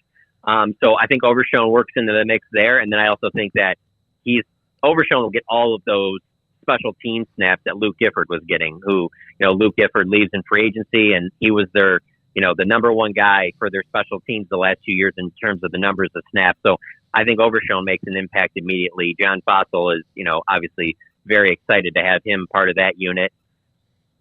Schoonmaker, the 2nd-round pick tight end out of Michigan, I think he'll work into the mix. I think it'll come down to him and Jake Ferguson is possibly, for that, number 1 starting tight end spot. But whenever they're in 2 tight ends, I think you're going to see a lot of Schoonmaker. And I think that that's probably it in terms of immediate impact, because then you get in the 4th round with Viliami Fehoko. There's some, Chauncey Golston there where they want to see him play at some end. And then also, at the 3 technique defensive tackle. Could he work in the mix? Sure. But rookie edge rushers, especially ones that aren't taken in the 1st round, generally aren't tearing it up year one. Usually if it's going to take you a little time. Sam Williams had flashes last year, and he was a 2nd-round pick. So I don't think that there's going to be a ton of guys making a huge impact, but I would say Mozzie Smith, Schoonmaker, and Overshone. The first 3 picks, I think all 3 of those should have a role immediately. How realistic do you think it would be of Zeke Elliott coming back? I really don't. Obviously with him still being out there and available, doesn't appear to be a huge market for him. I just think with the way the Cowboys parted ways, the signing of Ronald Jones, drafting a Deuce Vaughn, I still think that they need a physical back. I just don't think it's going to be him. And I also don't know that he really wants to come back to the Cowboys after he was just released. I think he'd like to show, what he can do with another team. And I ultimately think another team will emerge. Maybe it won't be until training camp, or maybe even midway through training camp, or even, before the season starts. I've said all along, I think it's a 1% chance that he would be back with the Cowboys. And I really haven't changed from that. I'll just, And the 1% is because Jerry Jones is the owner, and if Jerry at the last minute is like, we do need a physical back, and they're like midway through camp or something like that, we're kind of missing that. Let's go back and I'll talk to Zeke. I think that keeps the window just slightly cracked, but I just think it's highly unlikely. Let's say someone like Dalvin Cook or Derrick Henry get released post June 1st cut, and they've got Ronald Jones in there, and Deuce Vaughn's a 6th-round pick. So, I think people need to be realistic about what they expect from him year one. Do you think that they would go for one of those guys who might have more tread on the tires left than does Zeke Elliott? Sure, but the price would have to be right. Mm-hmm. It would have to be one of those guys saying, hey, the person I keep going back to is Leonard Fournette. And 1, because he's a free agent. 2, because he isn't going to be as expensive as you mentioned, Derrick Henry or Dalvin Cook. And then 3, because that's kind of what he did for the Buccaneers a couple years ago, where it was like, he becomes available. He wants to go to his best opportunity to win a Super Bowl. Obviously, that gets done joining Brady and company down in Tampa. I think that's where you would fit in that other spot is with somebody like him. I just think Derrick Henry, Dalvin Cook, I just think they're going to get offered something better from a different team. I don't see the Cowboys looking to spend very much at the running back position. So that's the only reason that I have my doubts about those two. But if either one of them is like, hey, I've been in this league for a while, I'm just trying to win. I think that this team has an outstanding defense. The offense is very good. It was knocking on the door last year of going to the NFC Championship game. I think I can be the guy that puts them over the top. I'll take a little less to go there. And also because of the Cowboys brand, sure, it's possible. But again, I don't think it's likely. Yeah, well, that's playoff Lenny. So, you want to get a guy with a nickname like that. John, we haven't talked to you about the sale of the Commanders to Josh Harrison, Magic Johnson, and that group of people. You have had to, go there and cover at FedEx Field your entire time at the Athletic and Dallas Morning News when you were there covering the Cowboys. What do you think that, for the NFC East kind of means for the future of that franchise and the Cowboys maybe getting to maybe balance out that rivalry again that was so good in the years before you and I ever started covering the Cowboys? No, it's so true. I feel like I've covered like 15 Washington Dallas games, and maybe 3 of them have been like, where you're really interested going in, Mm-hmm. So it would be interesting from that perspective to start covering a rivalry between the two of them. But this whole sale is just bad news for the rest of the NFC East and I say that in a way of not that all of a sudden here come the Commanders, they're going to run the NFC East, but for over the last decade beyond, that was one of those teams that's in your division that you're just kind of like, oh, I kind of like that it stays going in the direction it is because we don't have to really worry about them. And you are not going to get anybody to say that publicly on record, but there's no way that they don't think that. It's not just the product that's being put on the field. It's the stadium. It's the way everything's ran. It's just the whole deal. You would prefer that they stay like that. It's like in the NFC North with the Lions being down for so long. I mean, yeah, it's a good story that the Lions are better this year, but do you think anybody in the NFC North is like, yeah, it's good that the Lions, we need better competition here. So I just look at it this way with Washington is I think that they were one of the worst run organizations for a long time. And a change like this, even if it only gets you into the, like, let's say middle of the pack in the NFL, that's not good for the Cowboys. The Cowboys love the idea of, hey, every year we got 2 times that we're going to play Washington and we're going to be favored in both those games. I think that they would prefer that over, well, it's a rivalry now, and now we have all 4 teams can win the division every year. Like, I don't know. I don't think this is a great thing for the Cowboys. I think Dan Snyder staying there is the best thing for the Cowboys in terms of their chances of winning the division every year and getting a chance to get back to the Super Bowl. John, I can't remember the national writer that I was at the eating lunch with at a Cowboys Washington game a few years ago, and talking about how Jerry treats the media buffet and all that stuff. And I said, it can't be that much different. He's like, oh, it's way different. He was also, I was convinced, a couple of years ago, I was going to die in the elevator because it got stuck. And then no one, he called and no one answered. It was late after the game. He was one of the last guys going up and down. There's no attendant. And the elevator got stuck and he called 20 times before someone answered at FedEx Field.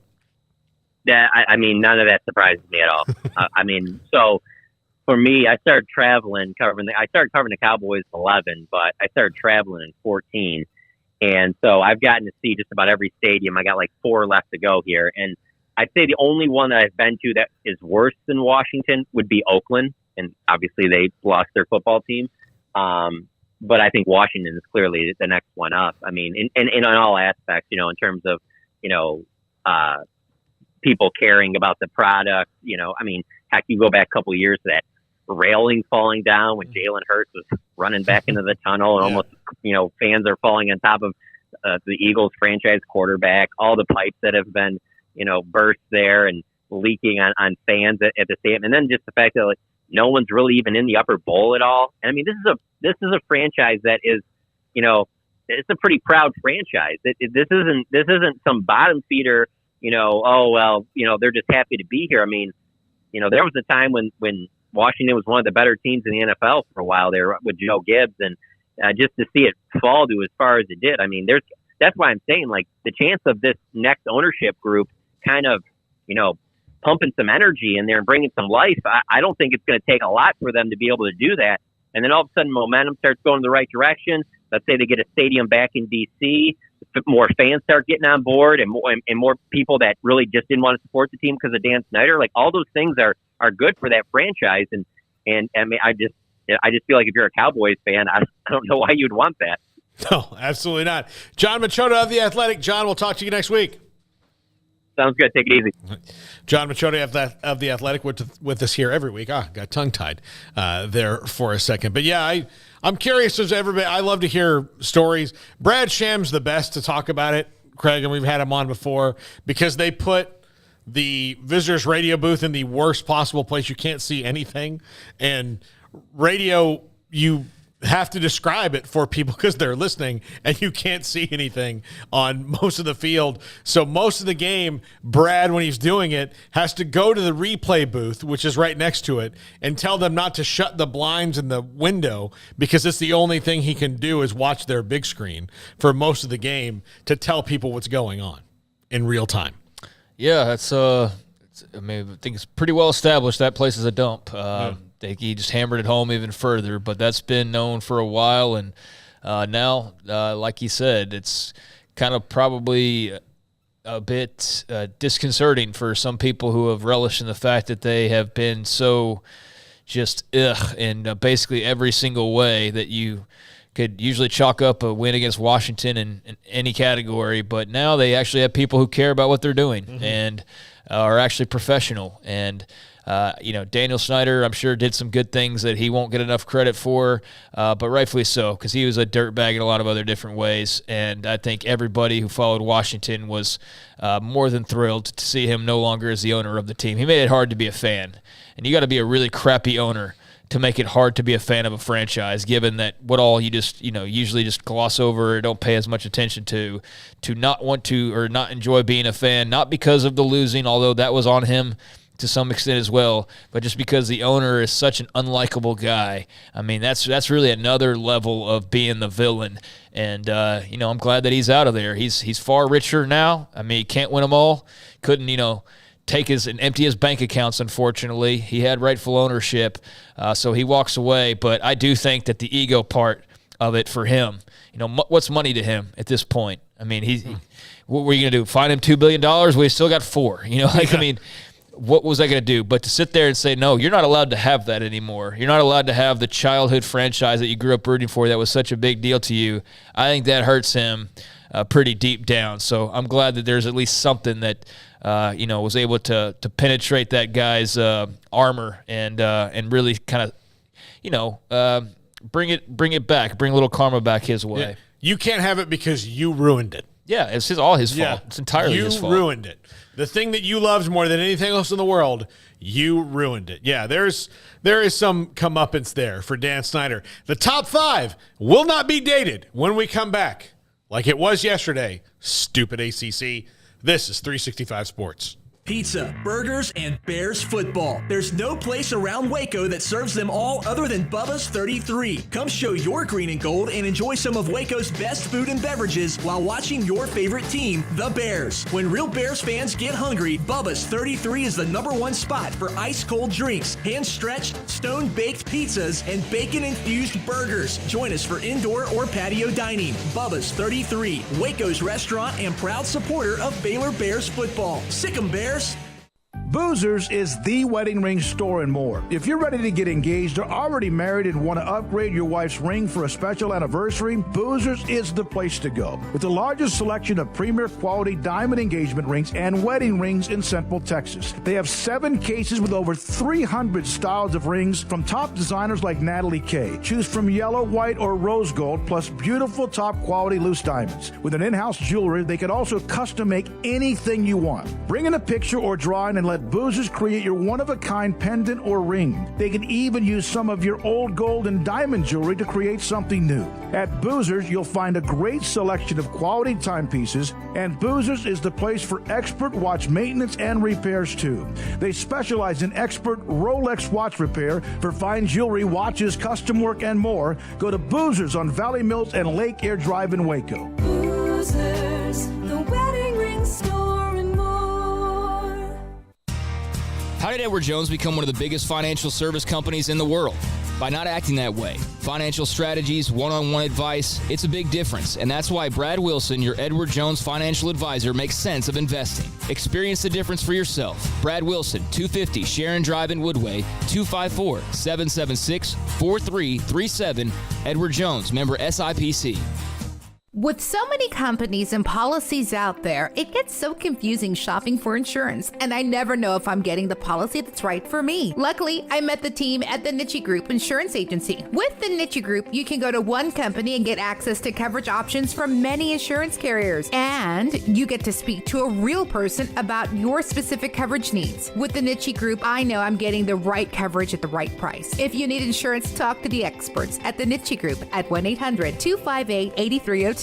Aaron Duvall, owner, Texas Beef House. Why did you get into this business? We kind of were born into it, and it's been for several generations. Our family's been in the beef business, the ranching business, and we've specifically got into the beef business back in about 2015 when me and my son decided to form Texas Beef House and sell directly to the public. Aaron, everyone knows about Wagyu and how elite that is when it comes to beef. What separates you from anyone else that may do this in this type profession? We selected out Wagyu mainly because it's such a quality beef, and it's consistent. Some beef, some breeds, you may have, a good animal every now and then, but Wagyu produces really consistently good beef every time. Where is the best beef in Texas? Your house. When you order from Texas Beef House, unleash the flavor of Texas raised Wagyu. From our pasture to your plate, TexasBeefHouse.com. It's time for Paul Catalina's Top 5, brought to you by Texas Beef House. Where's the best beef in Texas? Your house when you order from Texas Beef House. Unleash the flavor of Texas raised Wagyu. From our pasture to your plate, TexasBeefHouse.com. So yesterday, I had a top 5 ACC realignment thoughts. And then they came out and kind of said that, here's where it is. And, never thought it was realistic, but it was kind of 2 of the 5 were totally cooked based on what they had said, at least for the time being. Mm-hmm.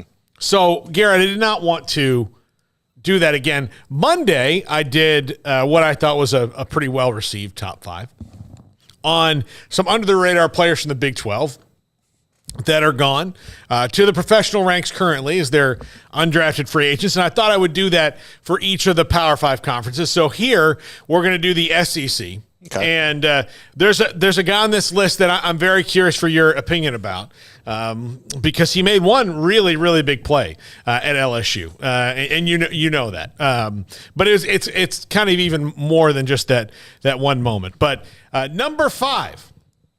Kentucky offensive lineman Tayshawn Manning. I'm kind of surprised a little bit he wasn't drafted. I think he's got some injury and maybe some weight things going on, but he protected Will Levis really well for a couple years. He's a big dude who can knock people around. Maybe they haven't quite figured out what his place is or if he can be an NFL lineman, but this is someone, it's going to be tough for Kentucky just to replace who was their most consistent offensive lineman for the last couple of years. It was Auburn guy before that, before the transfer to Kentucky. Yeah. But I think ended up with the Ravens, if I remember correctly, as an undrafted guy. And, big body, that's for sure. But yeah, double SEC dip there with Tayshawn Manning as an Auburn and Kentucky guy. Yep. Number 4, Arkansas linebacker Bumper Pool. Fantastic name, by the way. Bumper Pool, and a very Arkansas linebacker-y name. He's going to make the NFL if he does in the kind of special teams role, but good tackler, and a team Arkansas that was, kind of up and down on defense, but Bumper Pool was always really consistent there. And someone I know in that LSU game this past year, he was all over the place making tackles, Garrett. But these are one of those guys, unsung hero that is not one. I mean, the fans know him, but when they wonder, okay, who we got to replace, it's not just the big stars that go, but guys like Bumper Pool who were consistent and good and always around the ball. That's going to be tough for Arkansas to replace just right off the bat. Yeah, it will. I mean, he had some hip injuries that he dealt with. You wonder how much that affects your stock and those types of things. But he was a fun player to watch. Knew him more from everybody making the joke about his name, quite frankly, since his recruitment about, oh, what an odd name or what a funny name, those things. But he's definitely a guy that you remember because of that very name. But, yeah, he went and had a nice career at Arkansas. He ended up with the Panthers, I believe. Is that who he ended up signing with? The Panthers. So, yeah, it's good addition there. But, yeah, I think health probably played into some of that. Yep, another linebacker here, Brenton Cox Jr. from Florida, one of their best defenders. A tweener, I think that's why he didn't get drafted, because he played a lot of the edge for the Gators. But this was one I'm a little bit surprised did not get drafted in there, because he was one of their better defenders, especially at a time where they just didn't have a good year. But he was a bright spot in Gainesville last year, and someone who a little bit surprised that he was not 5th or so round draft pick. But like we said Monday when you get through this, Craig, Smoak and I were talking about it, when you get to about the 10th pick or so in the 5th round, after that, like, you're talking about fractional points of grade separating those guys and these guys I'm talking about right now. Yeah, no doubt. And a former Georgia guy as well. So a lot of inner SEC transfers on this list so far, 2 of the 3, I suppose. But, yeah, good player, and not sure what the issues were. Don't go deep into the Dane Brugler draft guide on every one of these guys, but I'm sure there's a write-up on there of why he ended up where he ended up, or at least could shed some light on that. But, yeah, good player. And one of the reasons I thought he'd get drafted is because Dane Brugler kind of had him. Did he? Yeah. There you go. In that spot when I read the draft guide. Number 2, Jaray Jenkins from LSU was not their best wide receiver, not their most talented. No. But reliable and stepped in at times, especially when Keyshawn Butte kind of went wherever he went mentally. Yeah, this is one that you hate to see him go. I kind of feel like Kyron Lacey, if he can be consistently as good as he was in that spring game. I know it's hard to take much from the spring game, and Brian Thompson Jr. as well.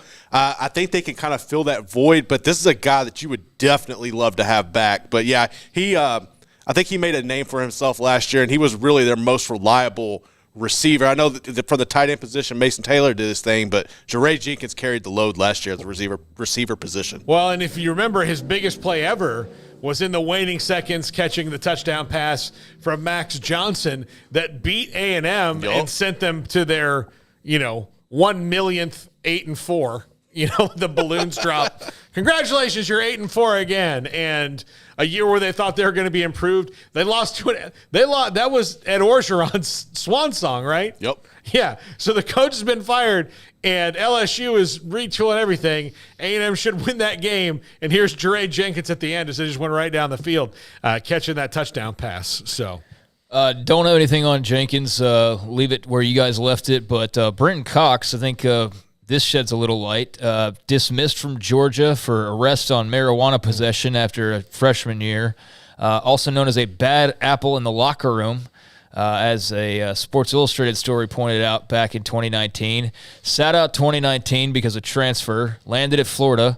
dismissed last October for undisclosed reasons. So there you go. You're kicked off Georgia and Florida's roster, and we know they're not just like lining up to do that, but I think that pretty well puts you in the risk category. So there you go for a little light on. So maybe on he that won't. part of it. Maybe he won't be missed anymore. So Doesn't sound like it, Paul. No, Honestly, I whiffed on that one. No. It just I think that explains it pretty well. Is why he didn't get the opportunity initially. Yeah. Number 1, Jaden Hazelwood from Arkansas.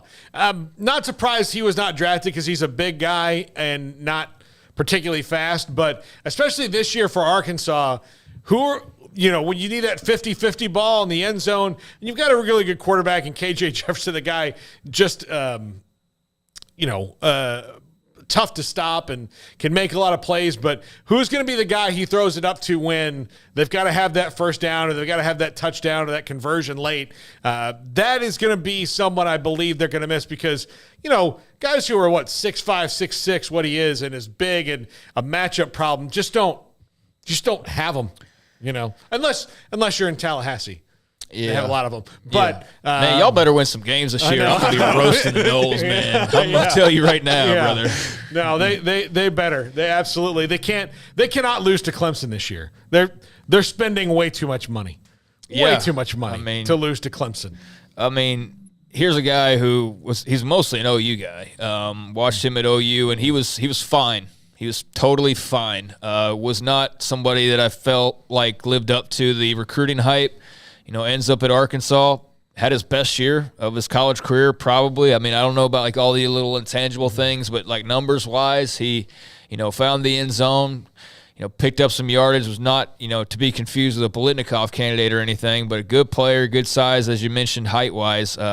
Certainly, a super athletic guy with some advantages, as like a jump ball, for example. But he signed with Philly. I think that'll be good. A little reunion with him and Jalen Hurts. And I kind of thought when I first saw that, I wonder if Jalen Hurts chimed in and was like, maybe let's grab this guy. I'm not sure about that. But, good player who I think really has a lot of potential that's been unseen so far. I think the excitement with him is what he can potentially do and not necessarily what he's done. But he makes sense as an undrafted guy just because there's some to like, but there's a lot of he could just be a guy. He could just totally be a guy who's got a couple of advantages, but nothing that makes up for all the other intangibles that others have as well. But yeah, he could go into the pros and end up being a playmaker. Yeah.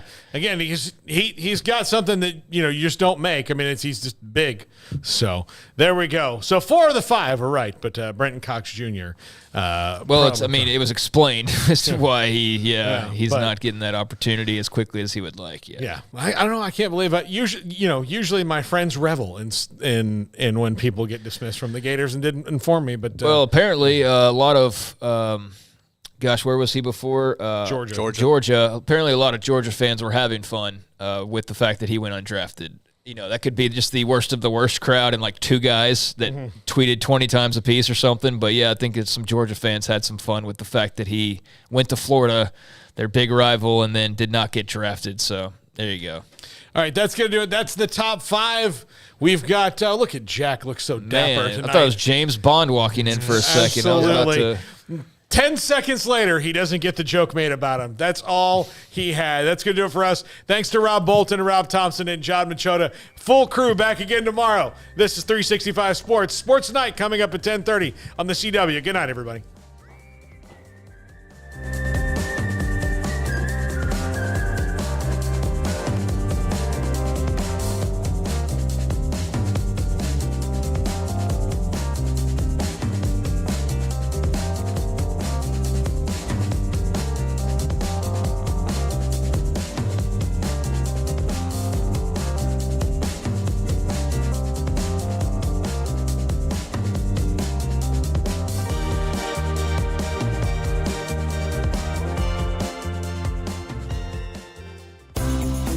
Ideal MRI is a small family business right here in Central Texas. We're open to support you while lowering the cost of healthcare bills.